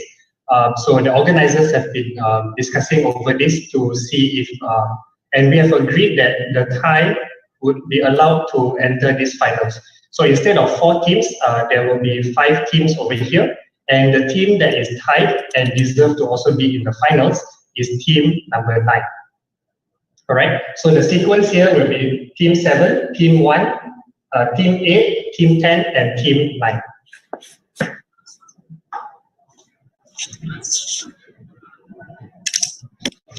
No problems. Please carry on. Okay, so the next team, team 1.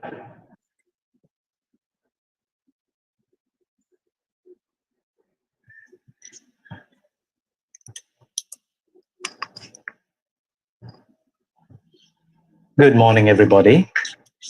Uncle Sam, a 60-year-old man of a simple education background, is left to his devices all alone at home. His wounds are not healing, and he sort of guesses a possible condition that he has, but isn't entirely sure and is afraid of asking for help. How would you help him? What's stopping him from getting himself screened? Malaysian retirees with low education level who are not tested for diabetes mellitus, they are our target. After much scrutiny, we've come to realize that what's impeding them from going for screening is a general insufficiency in the dissemination of information. So this begs the question, what can be done to improve the general dissemination of information on diabetes mellitus? Now, after squeezing every ounce of our brain juices, we thought it'd be helpful to ideate a plug-in feature to the My Sejahtera app, and we call it My Diabetes. My Diabetes, a plugin to an already existing app, will be diabetes mellitus centric, whereby it would feature an interactive environment with quizzes, polls, reward system in place, diabetes screening appointment booking feature, information on the prevention of developing the disease, alongside guidelines on the management of the disease. Now, what makes us special?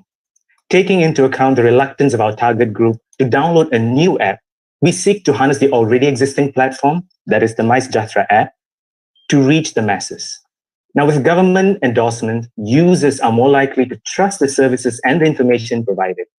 The incorporation of multilingual features and videos takes into consideration of the low education background of our users and the different ethnicities that are in our country. Now, our idea is also focused on optimizing the user experience and user interface to allow for a seamless transition from a primarily COVID case tracking app to a more all-encompassing health portal by the Ministry of Health. In the year 2019, 10.3% of our population were over the age of 60, and this number is expected to rise to 15.3% by 2030. The increase in number will be accompanied by issues of population aging and its associated diseases like diabetes. And the prevalence of diabetes is at 32.9% among retirees. Now, these are just numbers who have been screened. What about those who haven't been screened? Will we see an increase in numbers if we do screen the rest? Or will we not see any numerical changes? It's one thing we have to remember. These groups, they are fragile and vulnerable, and they need our help. Now, in the arena of information dissemination, we've definitely heard of WhatsApp health advices, and it's fairly liked by our older people. With that in mind, we believe that our idea would work because of the appeal of gaining information and sharing information easily, the credibility of information provided, the ease for booking screening appointments from the comforts of their home. And alongside, we want to incorporate a reward system which would keep them hooked on the app like discount vouchers and others alike. Now, there are other diabetes-centric apps out there, but none like us that fulfills these components that you see. Moving forward into a digitalized world, we believe moving public health in that direction is wise. We believe My Diabetes will destigmatize the disease and encourage our retirees to get themselves tested and get the help they need to improve the quality of their lives. The scalability of our idea taps into the existing mass gathered by My Sejahtera. The practicality and implementability is seen by the harnessing of an existing app instead of creating a new one. Because of the push for the usage of My Sejahtera, it's already in place. The gradual transition of its usage from just a COVID tracking app to something more, which incorporates other diseases, shows innovation and its possible effectiveness. Hence, we are proud to present our solution, My Diabetes at My Sejahtera. Thank you. Thank you very much for that. Again, to all the judges, any comments?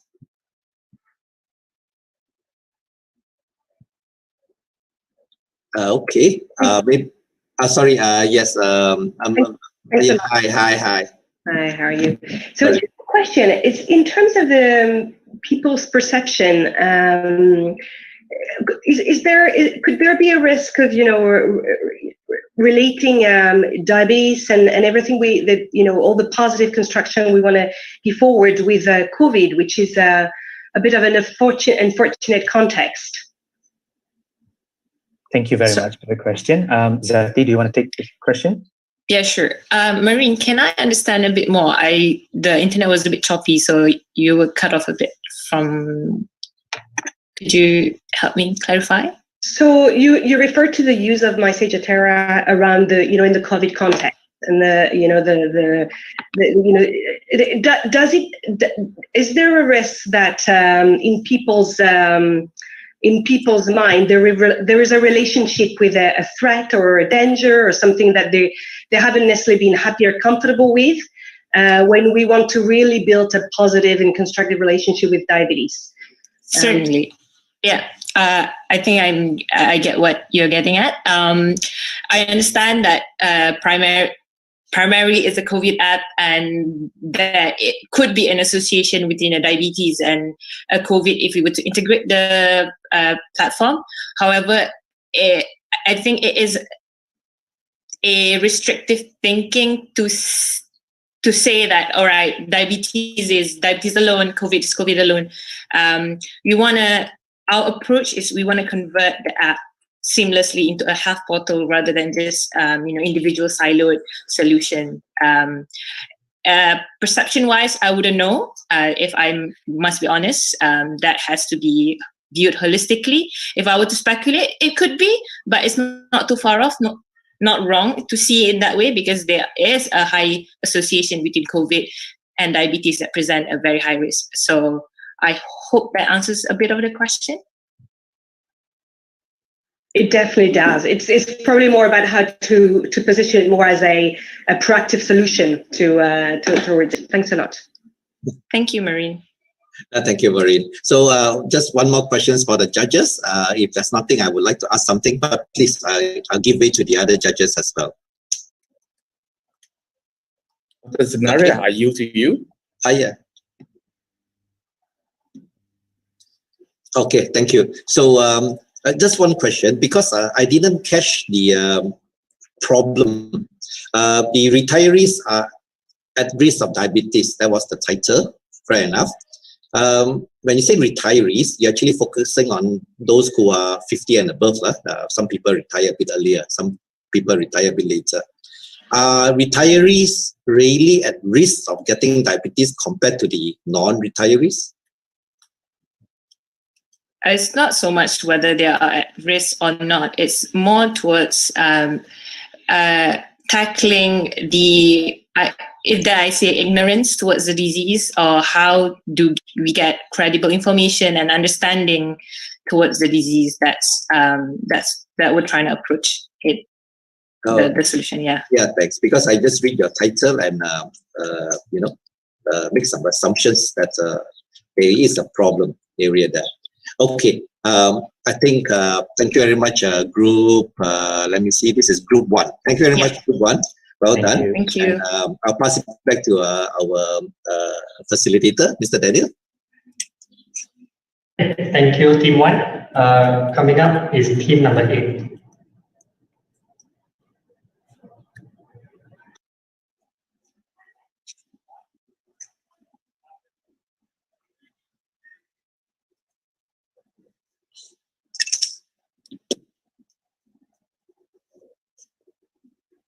Hello. Okay. Let me just wait a second. Okay. I'm good. So, hey guys, we're Kinabalu Crackers. Our target demographic is Kaja, an untested working group in Putrajaya who has a lot of choices of restaurants when she wants to eat. Here in Kinabalu Crackers, we're changing the food environment to improve awareness and change behavior of consumers to be more aware of their food choices, but at the same time, change behavior of companies to be more accommodating towards being more sensitive towards diabetes and healthy lifestyles in their premises. So in status quo, there is a local aphorism in Malaysia that Malaysia has some of the best policies in the world with regards to wanting to tackle diabetes or having a healthy lifestyle. But our problem lies in the implementation, and that's where we come in and hack the problem for you. And when it comes to the diet and health of Malaysians, we can see that the problem is steadily ballooning up in front of our eyes. And while there are many statistics to back this up, the simple fact that we hold the title of Asia's fattest nation, and that should be telling enough.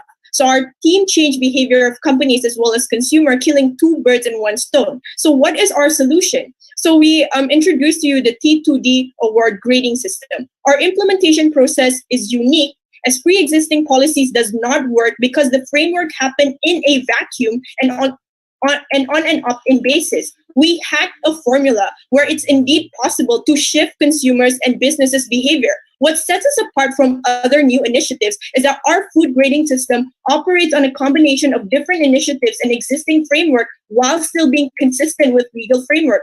We label it as an award, however, even though we label it as an award, however, it's a prerequisite step or processes for businesses before operating. Realize that all of our existing framework refuse to encourage businesses, and that's where we come in. So on the implementation processes, like on the business side, we're not punishing businesses for selling unhealthy food, as evidently seen in our framework of implementation. They can sell whatever they want. The grading system is incorporated as part of the prerequisite before setting up their businesses. This is to say we're not punishing them for the product that they're selling, which is a problem in status quo in other initiatives because we're forcing businesses to change the identity, maybe their packaging, maybe what they want to sell. However, we encourage them by having a grading system on your premises. That is to say, at the point where society view and attach a grade D to McDonald's, it is much more easier or likely for them to shift their mindset to choose a better premise for them to sell their food. And the way we change their behavior is through societal pressure to engineer them to be more innovative in their menus. So so that's how we shift the consumer's behavior. So the grading system, at the point where businesses are consistently, graded A when it comes to innovating their menu to be more adaptable to health conscious and diabetic patients, we will give them a grade S. And the way we assess it is through the Ministry of Health through the National Coordination Committee for Food and Nutrition. The reason why we say it is likely because there is already an existing terms of reference where it already falls within their job scope regardless. And I've already explained this earlier on. So what's next for our framework? Because whilst it is happening in Putrajaya, and the reason why we chose it in Putrajaya is because we want to choose that place as a pilot project or pilot place because the Ministry of Health is there. It's easier for data collection. But we think it is as simple as wanting to implement it tomorrow, even nationwide. So we want to expand this framework in a national scale. But secondly, expansion will result in consistent signaling towards society, and it benefits everyone regardless of demographic as well as class. So thirdly, we want to approach different stakeholders, especially food delivery services like GrabFood, to incorporate this grading system within their food category, and also setting up an award system, award ceremony to highlight the existing high-grade T2D award. This is already existing in status quo, for instance, in the best award. However, that is still on an opt-in basis. We're also thinking of like maybe wanting to exempt food businesses or premises from paying licensing fee at the point where they're consistently graded S. And lastly, we believe that small businesses, small medium enterprises, as well as multinational corporations could also participate within this process, could apply for the logo to be utilized on the product at the point where there's already a shift in behavior and consumers when it comes to trend of trend of food. And we've seen this in the US, for instance, vegan food, vegan burger in McDonald's, and as well as a lot of already big companies and MNCs innovating their menu to be much more health conscious. And we want to steer this specifically towards diabetes patient. And we think the framework has already existed in Malaysia. We hacked a formula and solution for it to be well implemented in towards diabetes patient as well.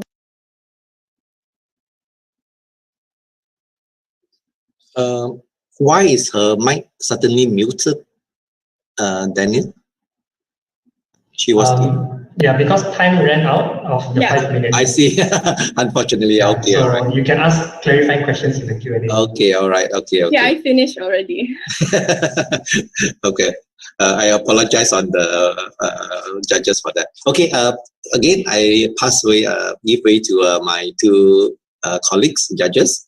If there's any questions, anyone wants to start the ball rolling? I do have some questions, but I give way to my fellow colleagues first. Just to comment that I think it's a good place to start in Putrajaya. As you know, it's the most obese state of Malaysia, and it has a very good environment to promote a good, living well outdoors. So actually, that factor at least is actually, set there. So it's good to look at how the food and nutrition factor can then impact when the rest is, sort of controlled. Thank you. Okay, thank you very much for that. Okay, any more questions? One more questions from my fellow colleagues, judges, if there's any. Then I have one or two questions or comments. I do have a quick question. Good presentation though, I like it. Except that, how do you imagine making this grading system more attractive, as in one that is food that is diabetic friendly, more attractive than just generally a simple decision of going to where they want to eat and based on their appetite? How do you change that mindset and culture? Right. So it works in symbiosis at the point where food premises or businesses have to display a grade D or grade B, for instance. They kind of want to detach themselves from that reputation because that is what we ask them to do. So I think even though they kind of don't care because their menu is completely detached of that grading system, however, there is a need for them to improve their menu to cater more towards diabetic patients, as well as individuals on us, like as consumers, also can, I guess, assess our rationalization as to why we want to buy their products as well. Yeah. Okay, thank you. I have one or two tough questions for you, all right? Because this is something that requires a lot of debate into what actually is junk food, what actually is non-healthy food. So, okay, let me just start by asking you, you are suggesting a Michelin star for healthy food, am I correct? Just to get the concept correct. Yeah, like drawing similarities from it. Right, Michelin star of healthy food. Good. So now the next question is, healthy food can be defined in a lot of ways. And some people just say, we just talk about portion. For instance, you say that McDonald's is not healthy, but as long as the portion is, the portion is taken in the right context, it is healthy, right? We have the meat, you have the meat, you have the oil, you have the sugar in the right proportion. Now, the other tough questions would be, vegan food, is it really nutritious based on our food pyramid system because there's no protein inside there? I don't expect you to answer all those questions from the technical point of view. I just want to hear your comments that how do you resolve things like this when, okay, I want to give 1 star to McDonald's. So don't you think there will be a big, huge uproar when they'll still say, hey, portion-wise, I'm okay. Nobody asks you to eat 3 portions instead of 1 portion. Okay, not from the scientific aspect, but from that aspect which I'm coming from. Yeah. So in the makanan, in our existing policy, we have the makanan sihat cafeteria sihat. There's also a guideline given by the Ministry of Health as well, and we seek to incorporate that similar structure, which is to say that they have their own nutritionists to kind of come in and assess the quality themselves. Obviously, like for me, like I do not have that legal expertise, but I do not have that expertise. But I do believe that the Ministry of Health could probably do that, but as well as complementing it with already also pre-existing structure, which is to say they have to go through training and also have that form of, I guess they also have to tell their consumers like the pinggan dua suku setengah, I think. Like we have that in status quo, but also kind of display that on their food like premises and what is healthy for diabetes or healthy, what is healthy. So that could be incorporated as well. It's okay. It's a very tough question because similar like comment, is coffee healthy, right? Coffee has 0 value, no nutrition, no nothing, isn't it? But anyway, it doesn't matter. We're not talking about the science of it. It's just that when you want to do something, you have to convince people, the stakeholders, in this case, the food industry, that you're fairly judging grading the system. So that may present a lot of problems because foods are so varied that I think the food the industry will give you a big headache in the judging. It's okay. Just a tough comment. So thank you very much for that. If you think that I'm trying to rush through, it's actually that I have to leave in 5 minutes past 12. So I hope you all will excuse my seem to be in a state of hurriness. Okay, I'll pass it back to Daniel, please. Okay, all right. So the next team quickly is team number 10. Okay, Bismillah. All right, can everybody hear us? Yes, I can. All right. Okay. Good morning, judges and everyone. I'm Aisha. I'm Rina. And we are representing Team 10. As you can see, Gula di Sebalik Batu is the name of our main campaign, and it conveys the meaning that in anything that we eat, there's something that is out of sight that we must consider, similar to the Malay idiom. Our focus is on the local food environment of university students with normal BMI and have never tested for diabetes. Due to their surroundings not emphasizing the importance of health, they're not mindful of their eating habits. Hence, our team has come up with 2 big solutions. Daylight diabetes events that contain talks, explorers, marathon run with incentives, and a food tracking app called Nutrify. I will elaborate on daylight diabetes, and Lina will talk about the Nutrify app soon. So daylight diabetes creates an ongoing and active environment within the campus to recognize diabetes, as well as promoting the complementary app. We plan on partnering with the Ministry of Higher Education and the National Diabetes Association Malaysia because of our corresponding goal, developing and enhancing individuals. Sponsorships and expertise in presenting the issues of diabetes will be of great assistance from them. All right, so for daylight diabetes, events will fit the schedule of the students. For example, in the first semester, we'll have the talk that happens before the mid-semester break and the explorers after the mid-semester break.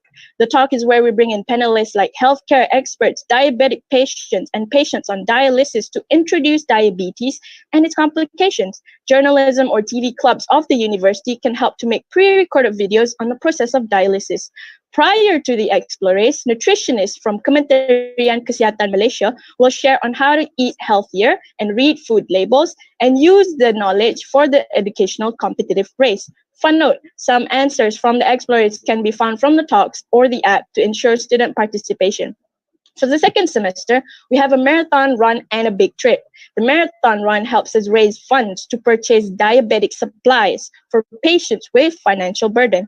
Our biggest incentive is the trip that provides students a chance to connect to local fruits and vegetables. Throughout the whole event, we will be handing out free fruits and vegetable packs as sponsored by Jabatan Pertanian and student discounts on fruit and vegetable near the university area. Feedback forms will be sent out to make evaluations on how to improve the events. Ultimately, daylight diabetes are to happen every semester to ensure that students are exposed to the concept of diabetes and it will stay fresh in their minds so they will be on the lookout of what goes in their body. Now, Lina will explain Nutrify app. Before I explain, I would like to just clarify something before I move on to talking about the specs of our app.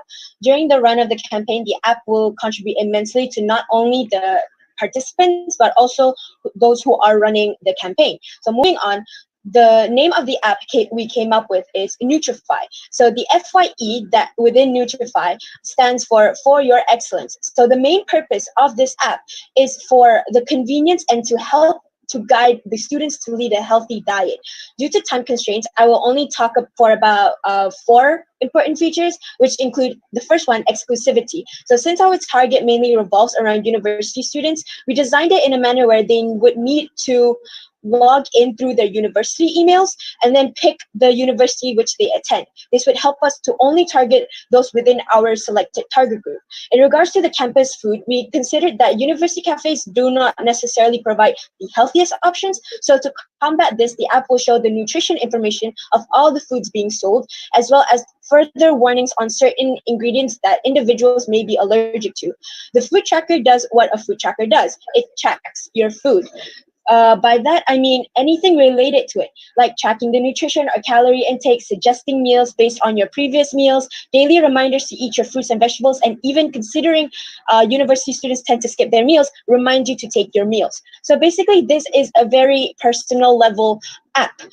The usage of analytics will also help the user to know their average nutrition intake, and with this information will show them if they continue eating in a certain way, will they be at risk in the near future or not. The app has been gamified where the app has been gamified when the users receive daily challenges, weekly challenges, and would be rewarded for their short-term goals and reaching a certain level number or points. This is basically a positive reinforcement, which is shown to be very effective. So to conclude, this app is complementary to our campaign, and we would like to thank you for listening to our talk. And if you want to know more about the app, please check out our website. And I hope that we contributed to some of the awareness that was gained by the public on the prevalence of diabetes. Thank you. Thank you. Thank you very much. That was quite clear. Again, fellow judges, your comments, please.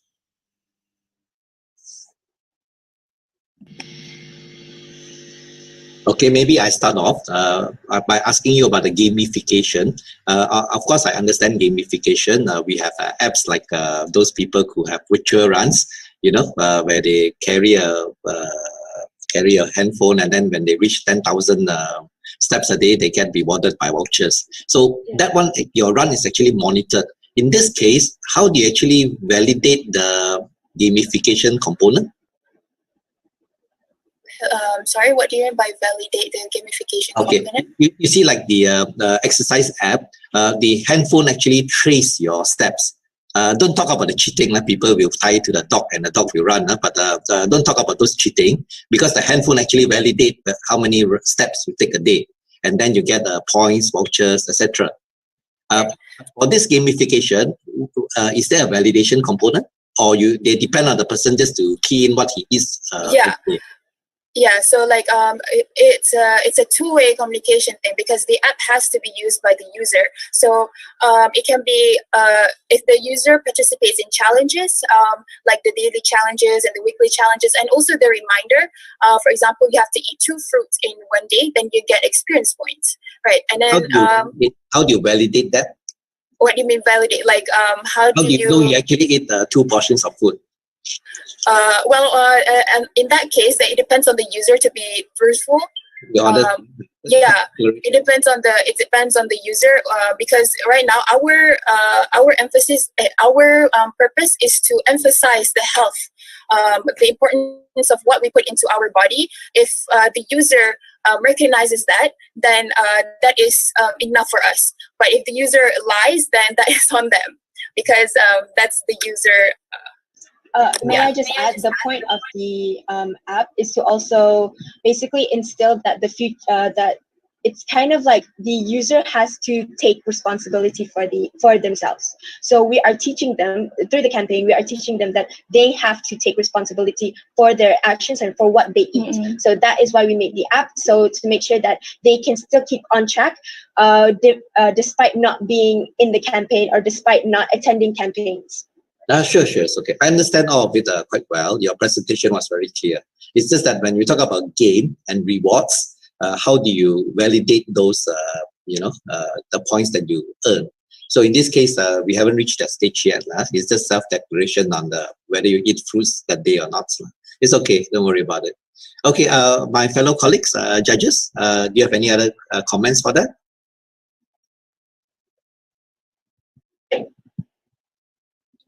Okay, so maybe one last comment. Yours is, sorry, Sri King, you want to say something? No, I saw this presentation earlier. I yield to you. Thank you very much. So I think this campaign is quite good in the sense that on one side, you want to push some health education aspect of it during lectures and so on. And on the other side, you want to empower the people to do that. So probably I don't like to use negative words, so my comment would be rather, at this moment, as you say, there are quite a lot of apps in the market, nutritional apps and so on. And even the Ministry of Health apps that we have, a very slow uptake component. So your biggest challenge, I think, will be designing an app that can actually attract people to use it. Okay, thanks a lot. Thanks a lot for that. Okay, thank you. Thank you so much. Thank you. So, okay, we go to the lucky group who managed to squeeze in as the number 5. Over back to you, facilitator Daniel. Yes, team number 9, please get ready. Yeah, okay. Can everybody hear me clear? Just mic check. Me too. Yep, mic check. Mic check, mic check. 1 2 1 2. All right. Wait, let me find. Okay. Can we start? Yeah, please. All right. So, hi everyone. My name is Jasmine, and here with me is Vaughn. We are from Group 9, and this is our solution. So, Project TBD, or Project to Beat Diabetes, is a community-led project that is made by the people for the people. We believe that diabetes is a public health issue and not an individual moral failure, which is why my team and I have come up with an intervention program in order to help patients who are battling a lifelong war with diabetes. So to illustrate our solution, let's get to know Gilbert. Gilbert is a 31-year-old who stays in a HDB flat alone in KL and is living with diabetes. Gilbert is actually part of the B40 community and works an office job from 9 to 5. You see, Gilbert actually knows how to eat healthily and the importance of exercising. But there are so many variables that prevent him from doing so. It is no-brainer that healthy food is expensive, especially with Gilbert working overtime on a daily basis in order to fund his glucose strips. Gilbert does not have the luxury of time to cook up a healthy meal. Moreover, gym memberships are expensive, and by the time he ends work, he will not have the energy to work out anymore. All these seemingly bad decisions that he makes are not within his control, and Project TBD addresses that. That's right, Jess. Unfortunately, Gilbert is just one of the many B40 diabetics living in Malaysia. Everyone, you and I, including the B40 group, knows that eating healthily and exercising regularly are components of a healthy lifestyle. But what else? What's stopping us from doing it? Project TBD believes that every individual can be empowered to change the seemingly unchangeable by teaching them about the barriers and how to advocate for themselves, empowering them to voice out. But first, why did we target the B40 group? In Malaysia, the B40 group has a higher estimated population of diabetics, and as well as for low-income countries such as Malaysia, low-middle-income countries such as Malaysia, it is likely that the impact of diabetes is greatest in groups with lower socioeconomic status. So here is our solution. There will be 3 core areas. The first being the multi-level course module that focuses on self-care and empowerment, which then caters to different groups of people such as patients with diabetes, family members, or members of the society. The next area is a community support group where patients and the community can come together and provide support while linking them to existing groups such as Diabetes Malaysia. This can be extremely helpful to patients who do not have a solid support system back home. The third area is a personalized care system for the patients. This function reminds patients through notifications which are actually tailored to their needs, allowing patients to actually take responsibility for their health. And all of that in one beautiful application. We noticed that most apps are not exactly the best looking or very functional, which actually leads to lower engagement and retainment. So with an easy user interface and also an aesthetically pleasing outlook, we hope that this will be able to retain the users, and with the personalized reminders and trackers, it will end up becoming an app that they require or use frequently. Don't you agree, Vaughn? Yes, Jasmine, that's right. So let me tell you why our idea works. The first is instead of being another self-help app or another weight loss program, we center on empowerment and building community within our course modules. The second reason is that course modules in our app are easily adaptable and expandable to be turned into booklets, posters, class syllabi, and etc. The third reason is that healthcare professionals can now bypass basic diabetes knowledge and can further individualize diabetic therapy to newly diagnosed patients or their caregivers. The fourth reason is that our map of currently existing support groups and healthcare centers can let newly diagnosed patients and caregivers to look for support in their own community so that they don't have to start from scratch. And so here are some of the long-term outcomes that we anticipate. The first is diabetes ambassadors in a community. Individuals who go through all the course modules in our app can choose to receive additional training to be health ambassadors in their own regions. For example, diabetes ambassadors can host health screenings. They can also host health talks in their own kampongs or tamans. The second, reduce reliance on initiatives. Communities now have the capacity to organize initiatives and programs alongside the Ministry of Health or other NGOs, but with less reliance on their manpower or resources. And the third, since Project TBD is made by the people for the people, we plan to make it an open source project. In-app currency such as the premium version will be awarded to contributors in this open source project in all areas, including translation, information accuracy, app development, design, and etc. So before I end this presentation, I just want to leave you with this quote. Self-care is important, but do you know what's revolutionary? Community care. And that's all from Team 9. Thank you. Thank you very much, for Team 9. Judges, any comments?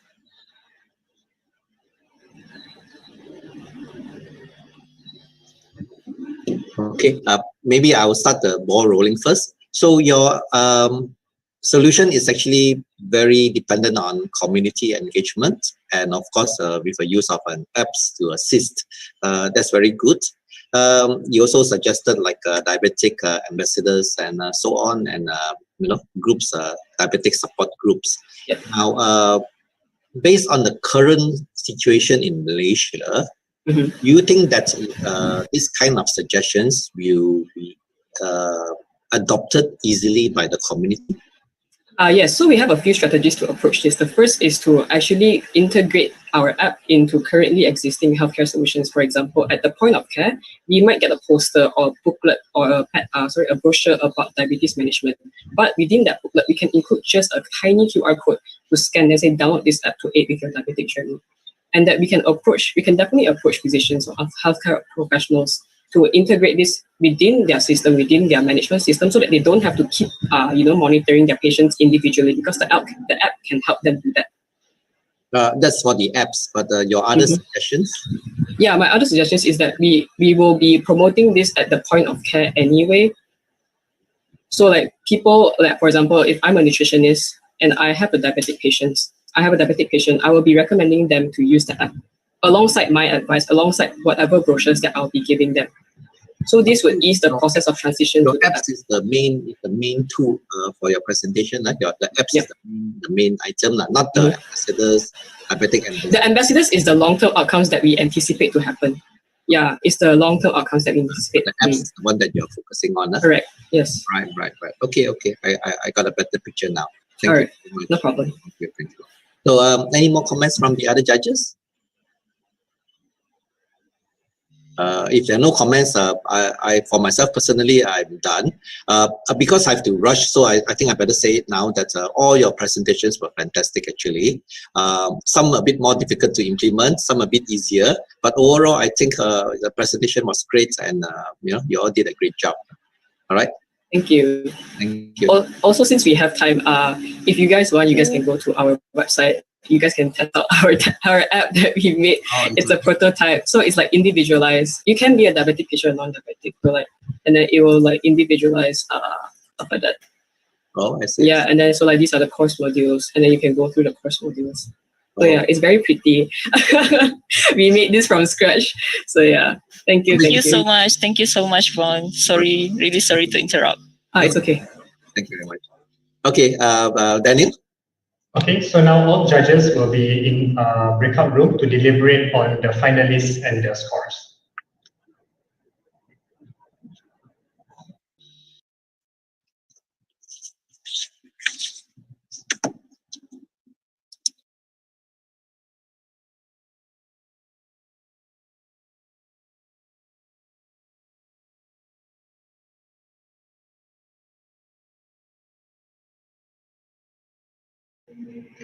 Hi there, everyone. Congratulations to the 5 teams that just presented, and thank you everyone for your patience. Before I proceed, could I get, yes, just gonna ask to stop presenting for a bit, thank you. So right now we have a quick moment to wait for the judges to deliberate, and after which what's going to happen is we are going to have a judge's remark first, and the judge's remark will be from the CEO of Impact Integrated, which is Mr. Ahmed Faris. He'll be sharing kind of like a snapshot of what the judges have felt throughout your presentations. We will not be announcing the winners yet, because obviously that's the climax of the hackathon. So that'll be a little bit later. So what we'll be doing is, after the remarks from Mr. Ahmed, we will then be going into a finale speech by Marine from Sanofi. And then we do have a special closing keynote address, like the final one, by the Minister of Health himself, which is Dr. Adam Baba, which has been pre-recorded and is ready to be watched by you. After that, our chief judge, ideally, assuming he hasn't gone to his meeting yet, he will be presenting the final 3 winners, the winners of the RM 5K prize, 3K prize, and of course the RM 2K prize. I know later it's going to be super, super chaotic, so let me just rephrase this here again. To the final 3 winners of the hackathon, please stay back. What's going to happen is we need to quickly interview you for our press release. So the final 3 winners, I'll be passing you 3 links to be interviewed by me, Dharma, and Anusha immediately after the session, so please stay back. Okay? Yes, I think that's all from me for now. I'm not sure if Daniel is here or if you're stuck with me for the time being. I think Daniel has left. Yeah, so what's going to happen now is we're just going to have a quick deliberation, and you all can just unwind for a little bit, for a couple of minutes.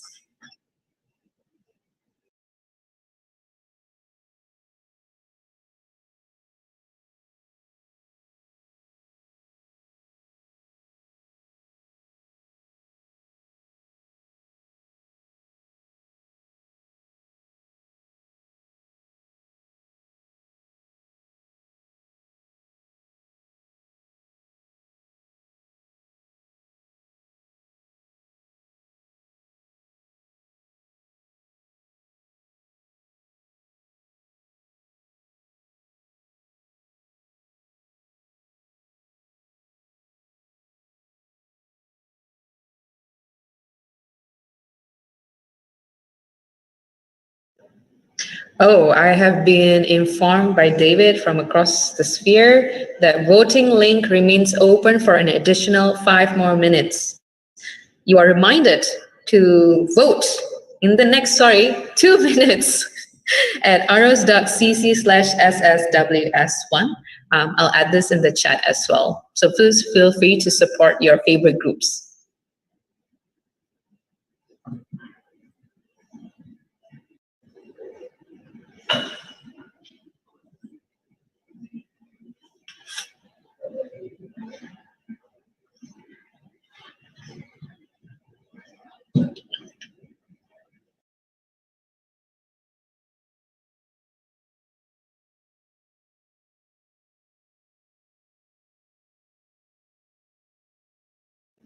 In the meanwhile, I am actually curious to know, and I would like to open up the space for any of the mentors to share their reflections from the past week while waiting, while we have this space. Perhaps Dr. Faisal, if you would like to share anything?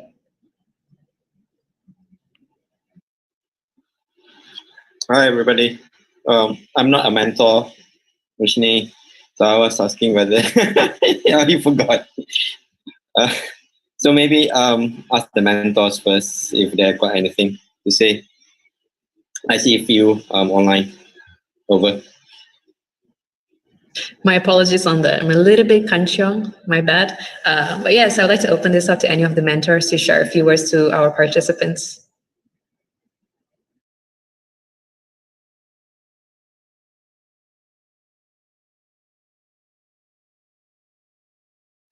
Hi, everyone. Can you hear me? Roshni, this is Aruna.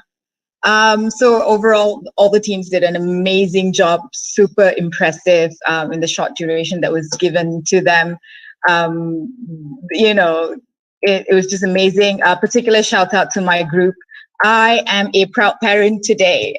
So they took a lot of the things that we had discussed, polished it, and presented it in a manner that was in a very simple, in a very, I would say, acceptable and understandable to the layman. So I'm super proud of them.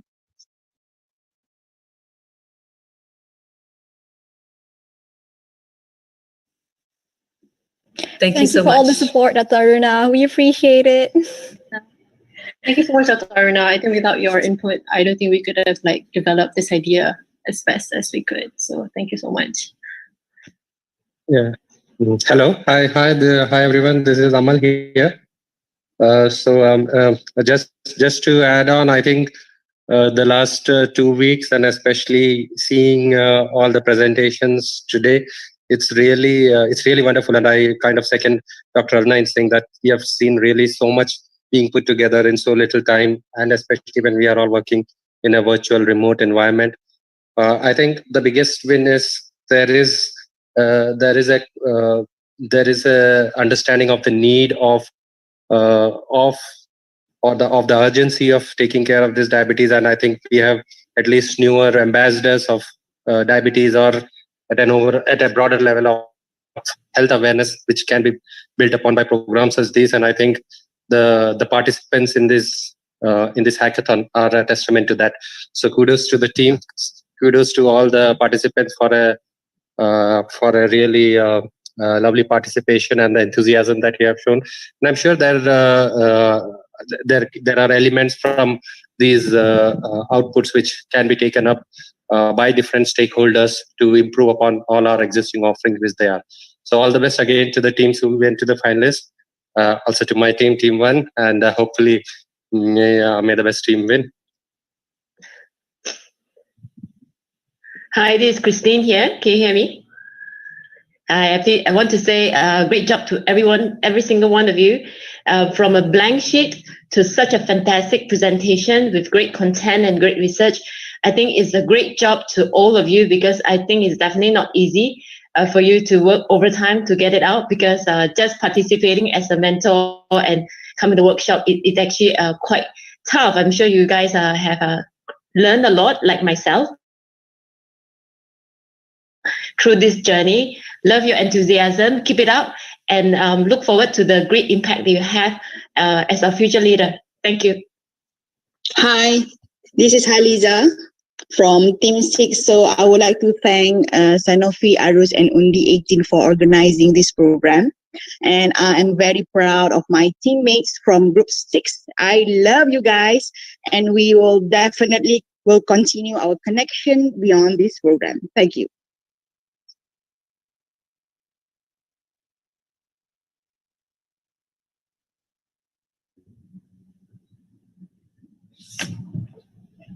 Hi, this is CJ from Team 6. Just want to congratulate everyone for such a wonderful presentations that you have made. And for Team 9, I really enjoy working with all of you, and you have energized me and makes me feel really young again. And really that all the ideas that you have really given, shown and have stimulated me to think more ideas how to help people with diabetes and how to prevent diabetes. So well done and all the best.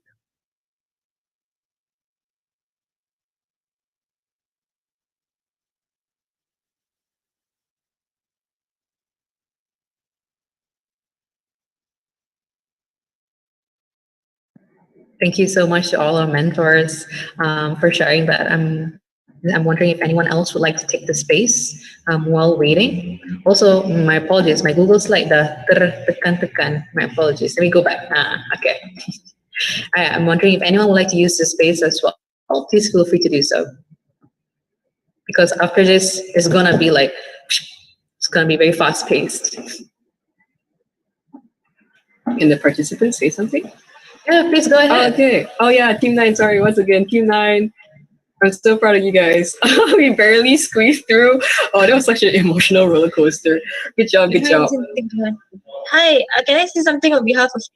Is my camera on? Yes. Hi, yes. I'd just like to really thank my group mates and all the mentors that helped us. It was really difficult at first, but then we managed to go through. Thank you so much to my group mates and the mentors and everybody that helped. And congratulations to all the groups that made it through. Congratulations. Yes, I want to say something Go ahead. to Dr. Siva and Zihang for guiding us this whole time. We really, really, really appreciate you guys so, so much. And thank you, Dr. Siva, for always like giving us so much moral support, saying you can do it and all that stuff. We're really oohing on the inside.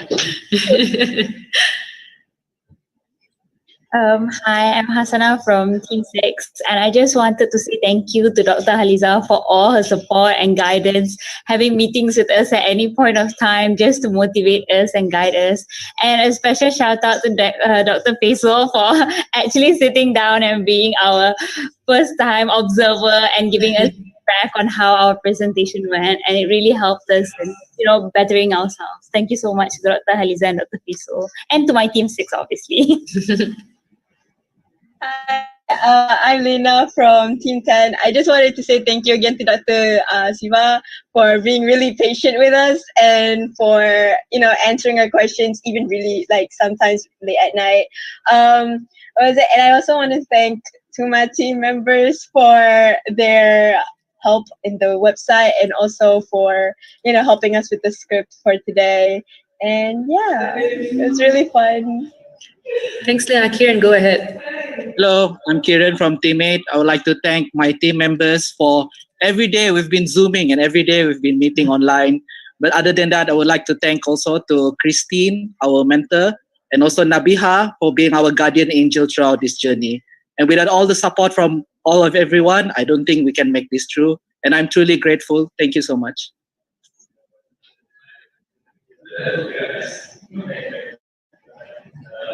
All right. Please go ahead. I think Kishan next. Yeah, I want to thank my team, obviously, but I have loads of time to be able to express that gratitude to them. So I just want to take this opportunity to thank both Dr. Gunan for, bearing with us and all of our, albeit sometimes silly questions. And above all, I really want to thank Zihang, because for someone who has literally been managing the structure of this hackathon and making a lot of it possible, I think it was amazing that he was still able to find time to always be with us and guide us along the way. I don't think he deserves as much appreciation as he, ought to. I just want to give him a big shout out for that. Thanks, Kishan. Anyone else would like to go ahead while we have this moment? Can I just give a shout out? Shout out to a few people. First would be Dr. Kim Sui for answering our questions any time of the day, being ready to jump on a call, whether it's at night or in the morning, or sometimes even during meal times. We're really, really grateful for the continuous support that we've got. Dr. Siva as well for shadowing and supporting us throughout the way and consistently giving us encouragement. And not to mention David for entertaining all our questions and queries and also motivating us throughout. So that's a shout out for our mentors as well as a facilitator, and shout out to my team. That's been extremely amazing to work with. So yeah, and shout out to all the other teams here, and really enjoyed your presentations.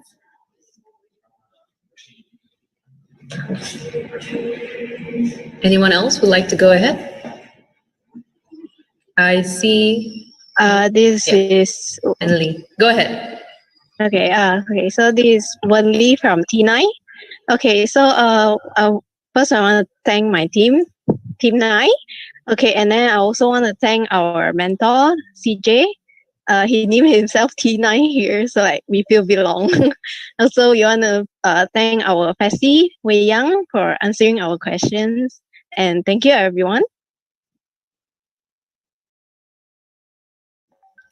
If I can just chime in. Basically, I wanted to say this is such an amazing experience. And I hope that all of you guys who are participating here today, will continue to be engaged in the discussion on diabetes in Malaysia. It's still a big issue after this policy. And maybe if you guys have all these amazing solutions, actually implement them, you can actually move the needle forward in changing the future of diabetes, especially for our generation in the future. So yeah, lovely to see all your ideas.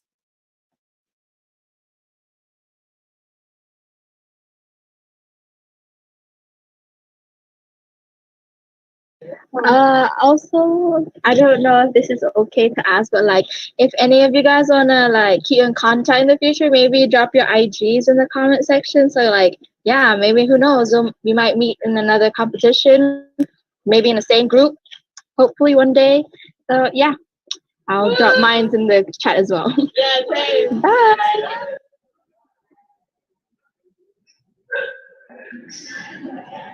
One more thing. Okay, I might be playing Among Us tonight. So add me on IG. I'm Von Hart. Then I have an Among Us server that we can play together. Yay! All right, so that's tonight's entertainment settle. I will definitely join. Sorry, just a very quick update from behind the scenes team. They are still deliberating the calculation so that it's super accurate. So they're asking for a bit more of your patience before we announce the winners. But yes, please feel free to organize your after parties while you can.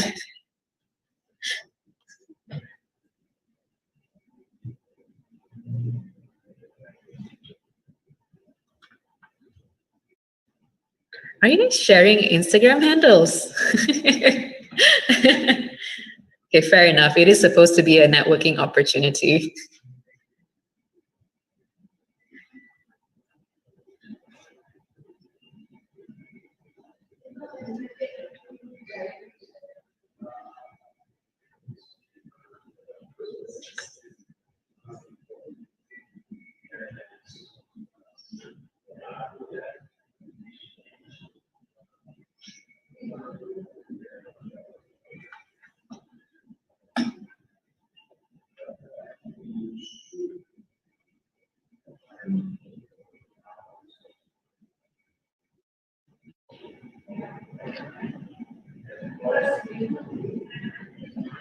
Okay, so also not a winner update yet, but I was just informed that because of time, Dr. Chong has to make his leave first. So we will still continue with the program, i.e. we will go on to Marine's speech, followed by Dr. Adam Baba's closing keynote, and then Marine, who is the country lead and general manager from Sanofi. She is the one who will be announcing our top 3 winners for today. Just giving you that heads up, but please give us a few more minutes to finalize the scoring. Okay, the judges have already written. So fast. I would like to welcome Dr. Kos Swee King to give a few remarks on behalf of all the judges. Hello, everyone again. Let me check that you can hear me and see me okay? I'll proceed. There are 3 things I would like to share with all of you. Firstly, congratulations on behalf of all the judges. We had a conversation, and some of the words that came out of the conversation were things like energy, passion, commitment, holistic, incredible experience, very inspiring. We, the judges, have learned a lot. We want to engage with you more, and you've really challenged the status quo. So I've given you a download of all the words that were used in that, confidential deliberation between all the judges and I. So I want to say congratulations, and we're very, very proud of you. You've all done a really, really good job by challenging the status quo and doing something that is very unfamiliar to you. We want to begin with that note. Congratulations. Secondly, we want to provide a few ideas for you to consider as you go on in your policy-making career, shall we say. And you may want to write this down a little bit, but the themes will be very clear and easily understood for you. As a few suggestions, we firstly would like to suggest that over time, and this is inexhaustible, to add knowledge. Meaning not just provide assertions and chains of logic, but to add pure knowledge into diabetes and how people might think and so on. The second thing that you can consider adding is research. I think it was Isaac Newton who said, if I have seen further than others, it is because I was standing on the shoulders of giants. If you're able to provide research and citations of existing work, it will make your proposal and policies a lot stronger. Add research, add knowledge. The third one is to add clarity. And by that, we also mean smaller burdens of proof. Sometimes what some teams were doing is sketch out a problem that's this big, but you propose a solution that's very small. If you are clear about the kinds of problems that you want to solve, the solutions should be also proportional to the size of the problems that you want to solve, and we encourage adding clarity. Fourthly and finally, we also encourage adding real-life practical elements. For example, specifically, incentives. The question is, what's in it for me? to download the application, to join your program, to participate in this particular project, to run a marathon, etc., etc. So if you add in the real world, what's in it for me, the incentives for human beings to participate in healthier programs or health promoting programs, that would be wonderful. So add knowledge, add research, add clarity, including smaller burdens of proof, and add real-life practicalities. And we suggest this in the coming few years and decades of your career. Finally, we want to end with the note that over time, as you grow in your career in policy making, you build on this great and excellent start that you have by being uncomfortable. What we mean to say is a lot of your ideas are great. They're also tailored at the moment to subject areas that you're very comfortable with, and that's great. However, in future, you will be asked to make policies in areas that you're not very well versed with. Therefore, adding knowledge, adding real world research and real world clarity, I think will be helpful as well. Some areas that could have been considered in this particular, in this 2-3 weeks or so, right? For example, healthcare delivery solutions. So very few people, or almost nobody, spoke about how to deliver insulin, for example, in tropical conditions. What about a diabetes nurse educator, and how do we work with diabetes nurse educators in the community? And what is the role of, shall we say, pharmaceutical companies and so on and so forth, like Sanofi, in delivering healthcare as well? A lot of it was towards the obesogenic environment, which is great. However, the point that we're making is at some point you will be asked to become a little uncomfortable in policy making. Ladies and gentlemen, thank you very much for allowing me to share my thoughts on behalf of all the judges. We're all very, very proud of you. Congratulations once again. Daniel, over to you. Thank you, Dr. Kwok. Okay, before we announce the winners, I would like to invite Marie as country lead for Sanofi to give a closing speech.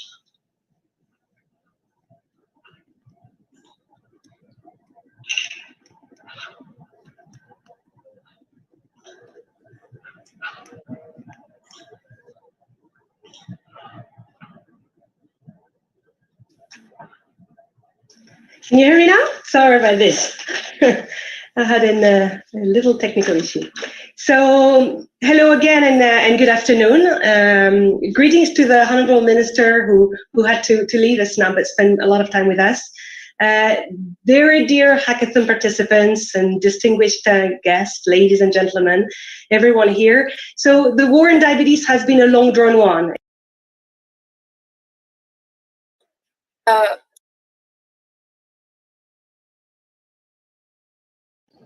Apologies, just give us a moment.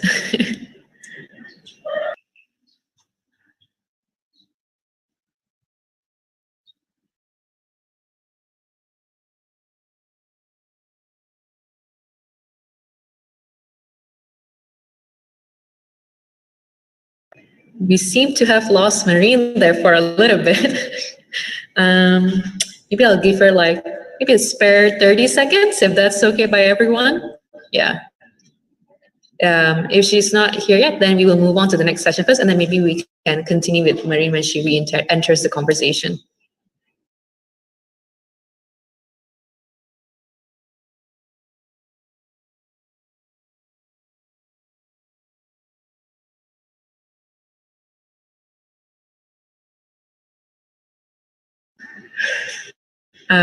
Okay, so sorry about that. My apologies. I guess this is live event can be helped. Thank you for your patience. In that case, Daniel, can we then move on to the next session first? I think you have the video prepared. In that case, maybe when Marine enters, we will go back to her. But for now, we have a closing keynote address from the Ministry of Health, specifically from the Minister himself, i.e. Dr. Adam Baba, with a message for all of you participants.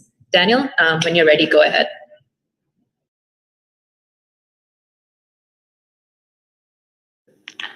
Yang berbahagia Tan Sri Datuk Seri Dr. Noor Hisham Abdullah, Director General of Health, Ministry of Health. Yang berbahagia Datuk Dr. Cheong Chee Kiong, Deputy Director General of Health, Ministry of Health. Yang berbahagia Datuk Dr. Zanaria Hussein, President, Malaysian Endocrine and Metabolic Society. Yang berusaha Puan Marine, Country Leads and General Manager of General Medicine, Sanofi.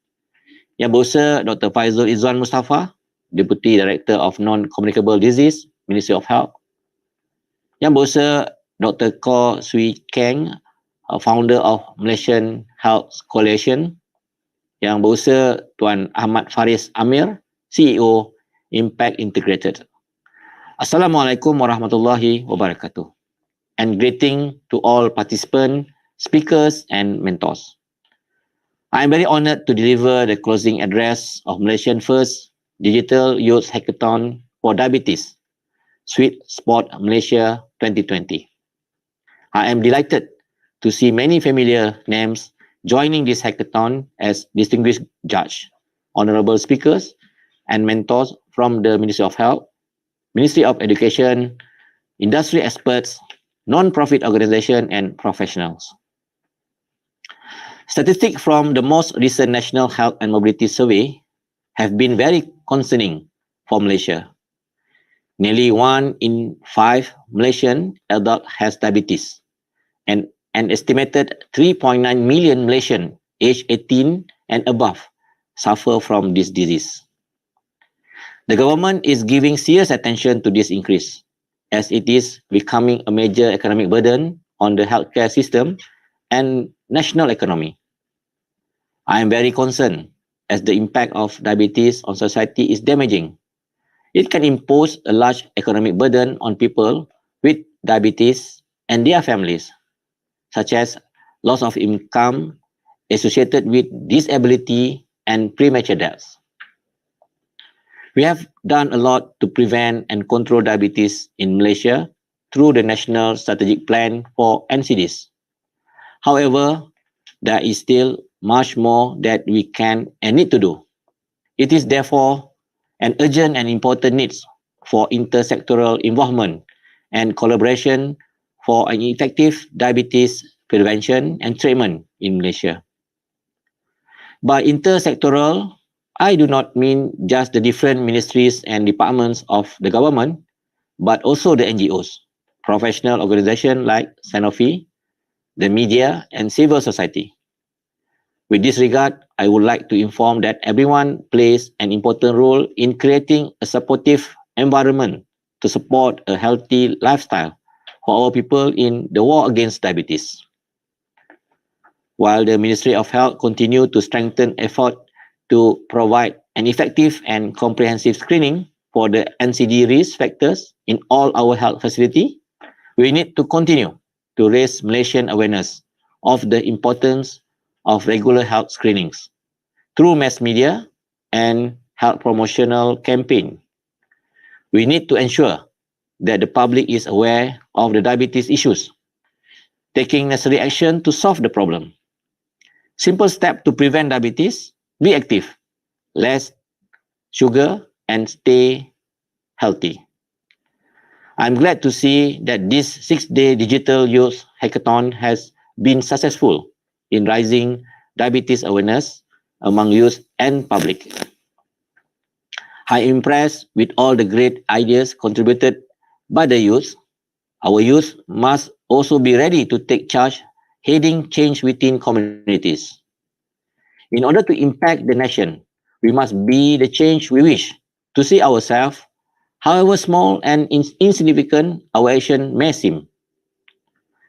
Some of you have managed to come up with very exciting recommendations. I am very impressed with all the solutions. I hope this effort will continue beyond this hackathon, as your role as an agent for change should be a lifelong one.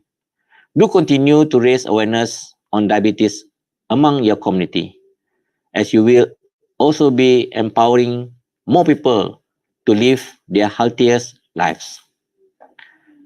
Last but not least, congratulations to Sanofi for leading this groundbreaking initiative, along with the youth organizations, to come out with this forward-thinking idea of Sweet Spot Malaysia. From the Ministry of Health, we are glad to support these initiatives to address our healthcare challenge together. Let us all work together for a healthier Malaysia. With Bismillahirrahmanirrahim, I officially conclude Sweet Spot Malaysia Digital Youth Hackathon for Diabetes 2020. Thank you very much.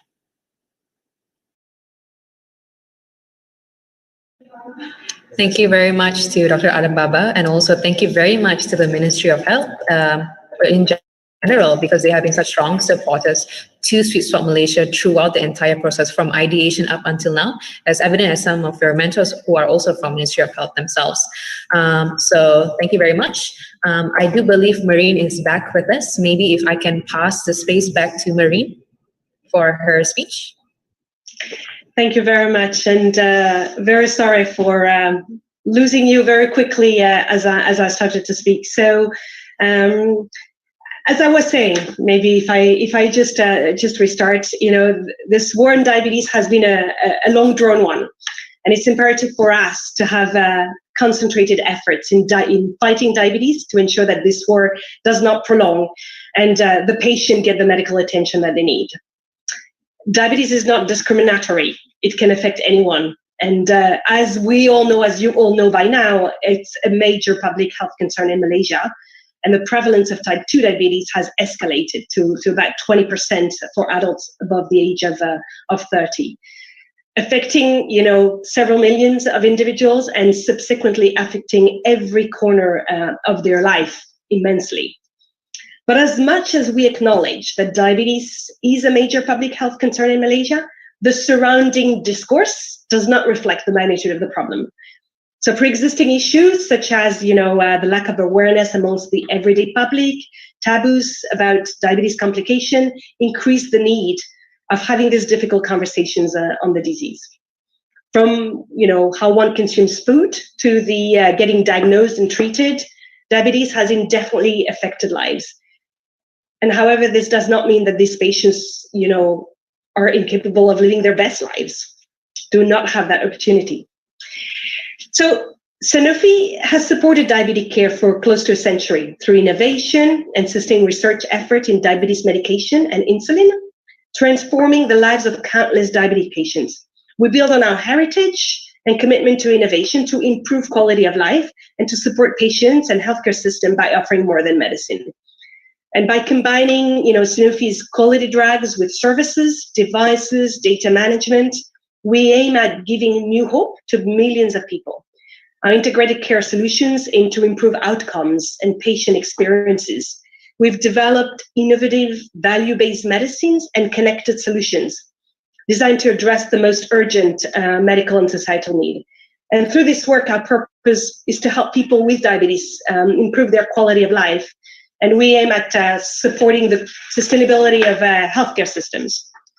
Diabetes treatment has continuously expanded to provide better accessibility to the public. However, this doesn't mean this is enough. There is still a lot to do to ensure that diabetes treatment is accessible as going to a clinic without having to worry about economic hardship, social pressure, judgment. And in an ideal world, all these worries would have been subsided as better and more efficient treatment. And they will be more easily available and accessible for all diabetes patients. Steady growth in the medical industry via technological advancement, better physical capital or infrastructure, more allocation placed into educating the public about diabetes has ensured the immense progress of diabetes management in Malaysia. And in Sanofi, we understand that insulin therapy is the traditional cornerstone for the treatment of diabetes, but our work in this area is far from finished. We continue to deepen our understanding of insulin biology so that we can develop novel insulin formulations, such as, glucose sensing insulins or insulin sensitizers. Our goal is to prevent and reduce the progression of type 2 diabetes and its complications, and ultimately improve the quality of life of patients. So, dear all, ladies and gentlemen, dear hackathon participants, everyone, our society needs to work together collectively in approaching and dealing with the very pressing issue of diabetes. And this is to ensure that we win this war by alleviating the sufferings of diabetes patients, and it's imperative that we do it as a united front. And, amongst the reason why we held this project, this digital youth hackathon really seeks to serve the purpose of educating the youth leaders about diabetes and to formulate solutions to it via, all those ideas, all those conversations that we're having. This past weeks and today and all these many discussions have been very exciting and very energizing, and they're really working towards that direction. So to cap off this event, before we announce the winners, I'd like to express my deepest appreciation to Minister of Health Malaysia for their invaluable support, and to the youth movement, Undi 18 and Aras Academy, for connecting us with all of the youth participants, and to make this project a real success. I hope that each and every one of you has learned something and is more inspired to do more in this area. The future awaits you, and I really, really encourage you to keep hacking your way through every single unfortunate barrier you may face. Thank you very much, and good luck. Thank you so much, Marine, for your kind speech. And with that speech by Yang Berbahagia, Dr. Adam Baba, and also by Marine, who is the country lead and general manager for Sanofi, we have officially come to the end of our Sweet Spot Malaysia Hackathon. Congratulations, everyone.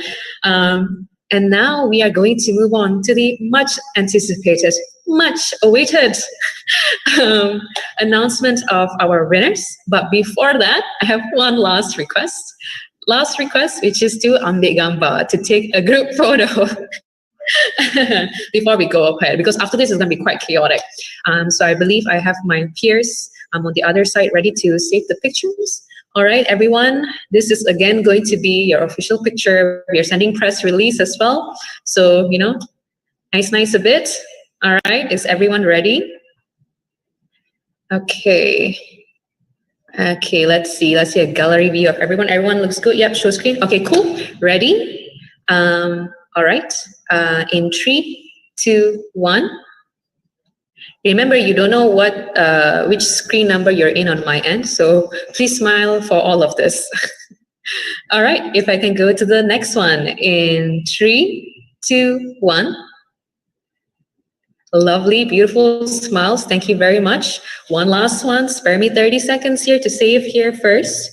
And finally, we have our very last one. Beautiful smiles, everybody. Thank you very much.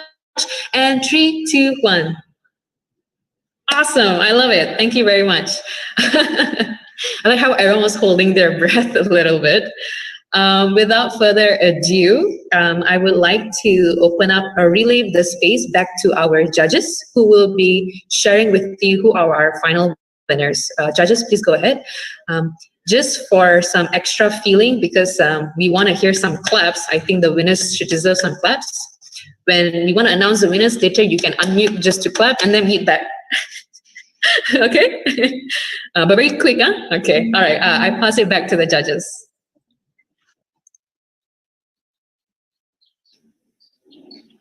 So I guess we will start. We will announce the three top winners of this hackathon, and I guess we will start with you, Ahmed, to announce the winner number 3. Sure. So that it's not awkward later. Everyone can quickly unmute now, so that once we announce, then you all can clap as per Roshini's idea earlier. Once you've unmuted, maybe you can just give a quick thumbs up. Okay, right.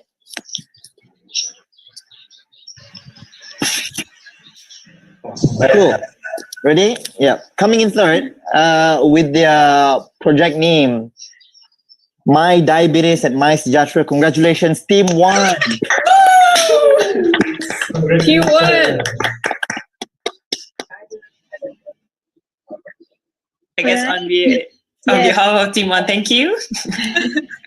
Over to Dr. Zanaria. Hi, everybody. What a wonderful experience with all of you. So much energy around, and it gives me the great pleasure to announce number 2. And number 2 today is Team 10. Yeah, so towards better self-empowerment in our well-informed youth. Okay. I can see them like that.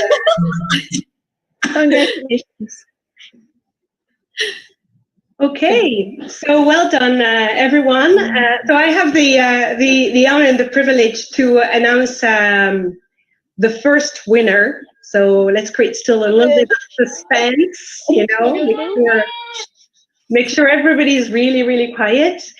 So we are delighted, all the judges, to announce the winner of this Digital Youth Hackathon. It is the Health Architect team number 7. Well done. Congratulations. Congratulations. Congratulations. Congratulations to all participants and of course to all our winners. To recap, what have you won in our hackathon today? Our third prize winners have won a total cash prize of RM 2,000 ringgit. Our second prize winners have won a total of RM 3,000 ringgit. I hope I didn't get that wrong. And of course, our first prize winners, Team 7, the Health Architects, have won a whopping RM 5,000 ringgit. Woo! And of course, they are the official champions of Sweet Spot Malaysia Digital Youth Hackathon 2020. Thank you very much, everyone, for participating and being so present and energetic, not just today, but throughout the entire 2-week process. I understand, obviously, Daniel has been with you for most part. Maybe, Daniel, if you want to top this off. Thank you, Roshini. Yeah, so I would say that, everyone here, has put tremendous amount of effort in developing ideas, going through the process and the experience of this hackathon with us, bearing with the pressure and the time constraints. I really hope that through this experience, everyone has, to some extent, grown a little bit within yourselves in terms of your competencies, in terms of your experiences, and also in terms of how you see diabetes in this country. So I'm really happy and I'm really proud that I've met every one of you. I'm sure that me speaking on behalf of my team would say the same thing as well. So congratulations, everybody. You are all winners in our eyes. Yeah. Thank you very much, Daniel. And of course, thank you to everyone online who has been viewing this entire hackathon. In case you forgot, we have been live streaming the entire time. So thank you to everyone, your online supporters, your friends and families and friends, people who have been voting and supporting and engaging with your Google Sites all this time. Thank you very much. Quick reminder to all our winners to please stay back with me first so that we can have our quick interview. Congratulations once more, and thank you everyone. That marks the end of our hackathon. Thank you.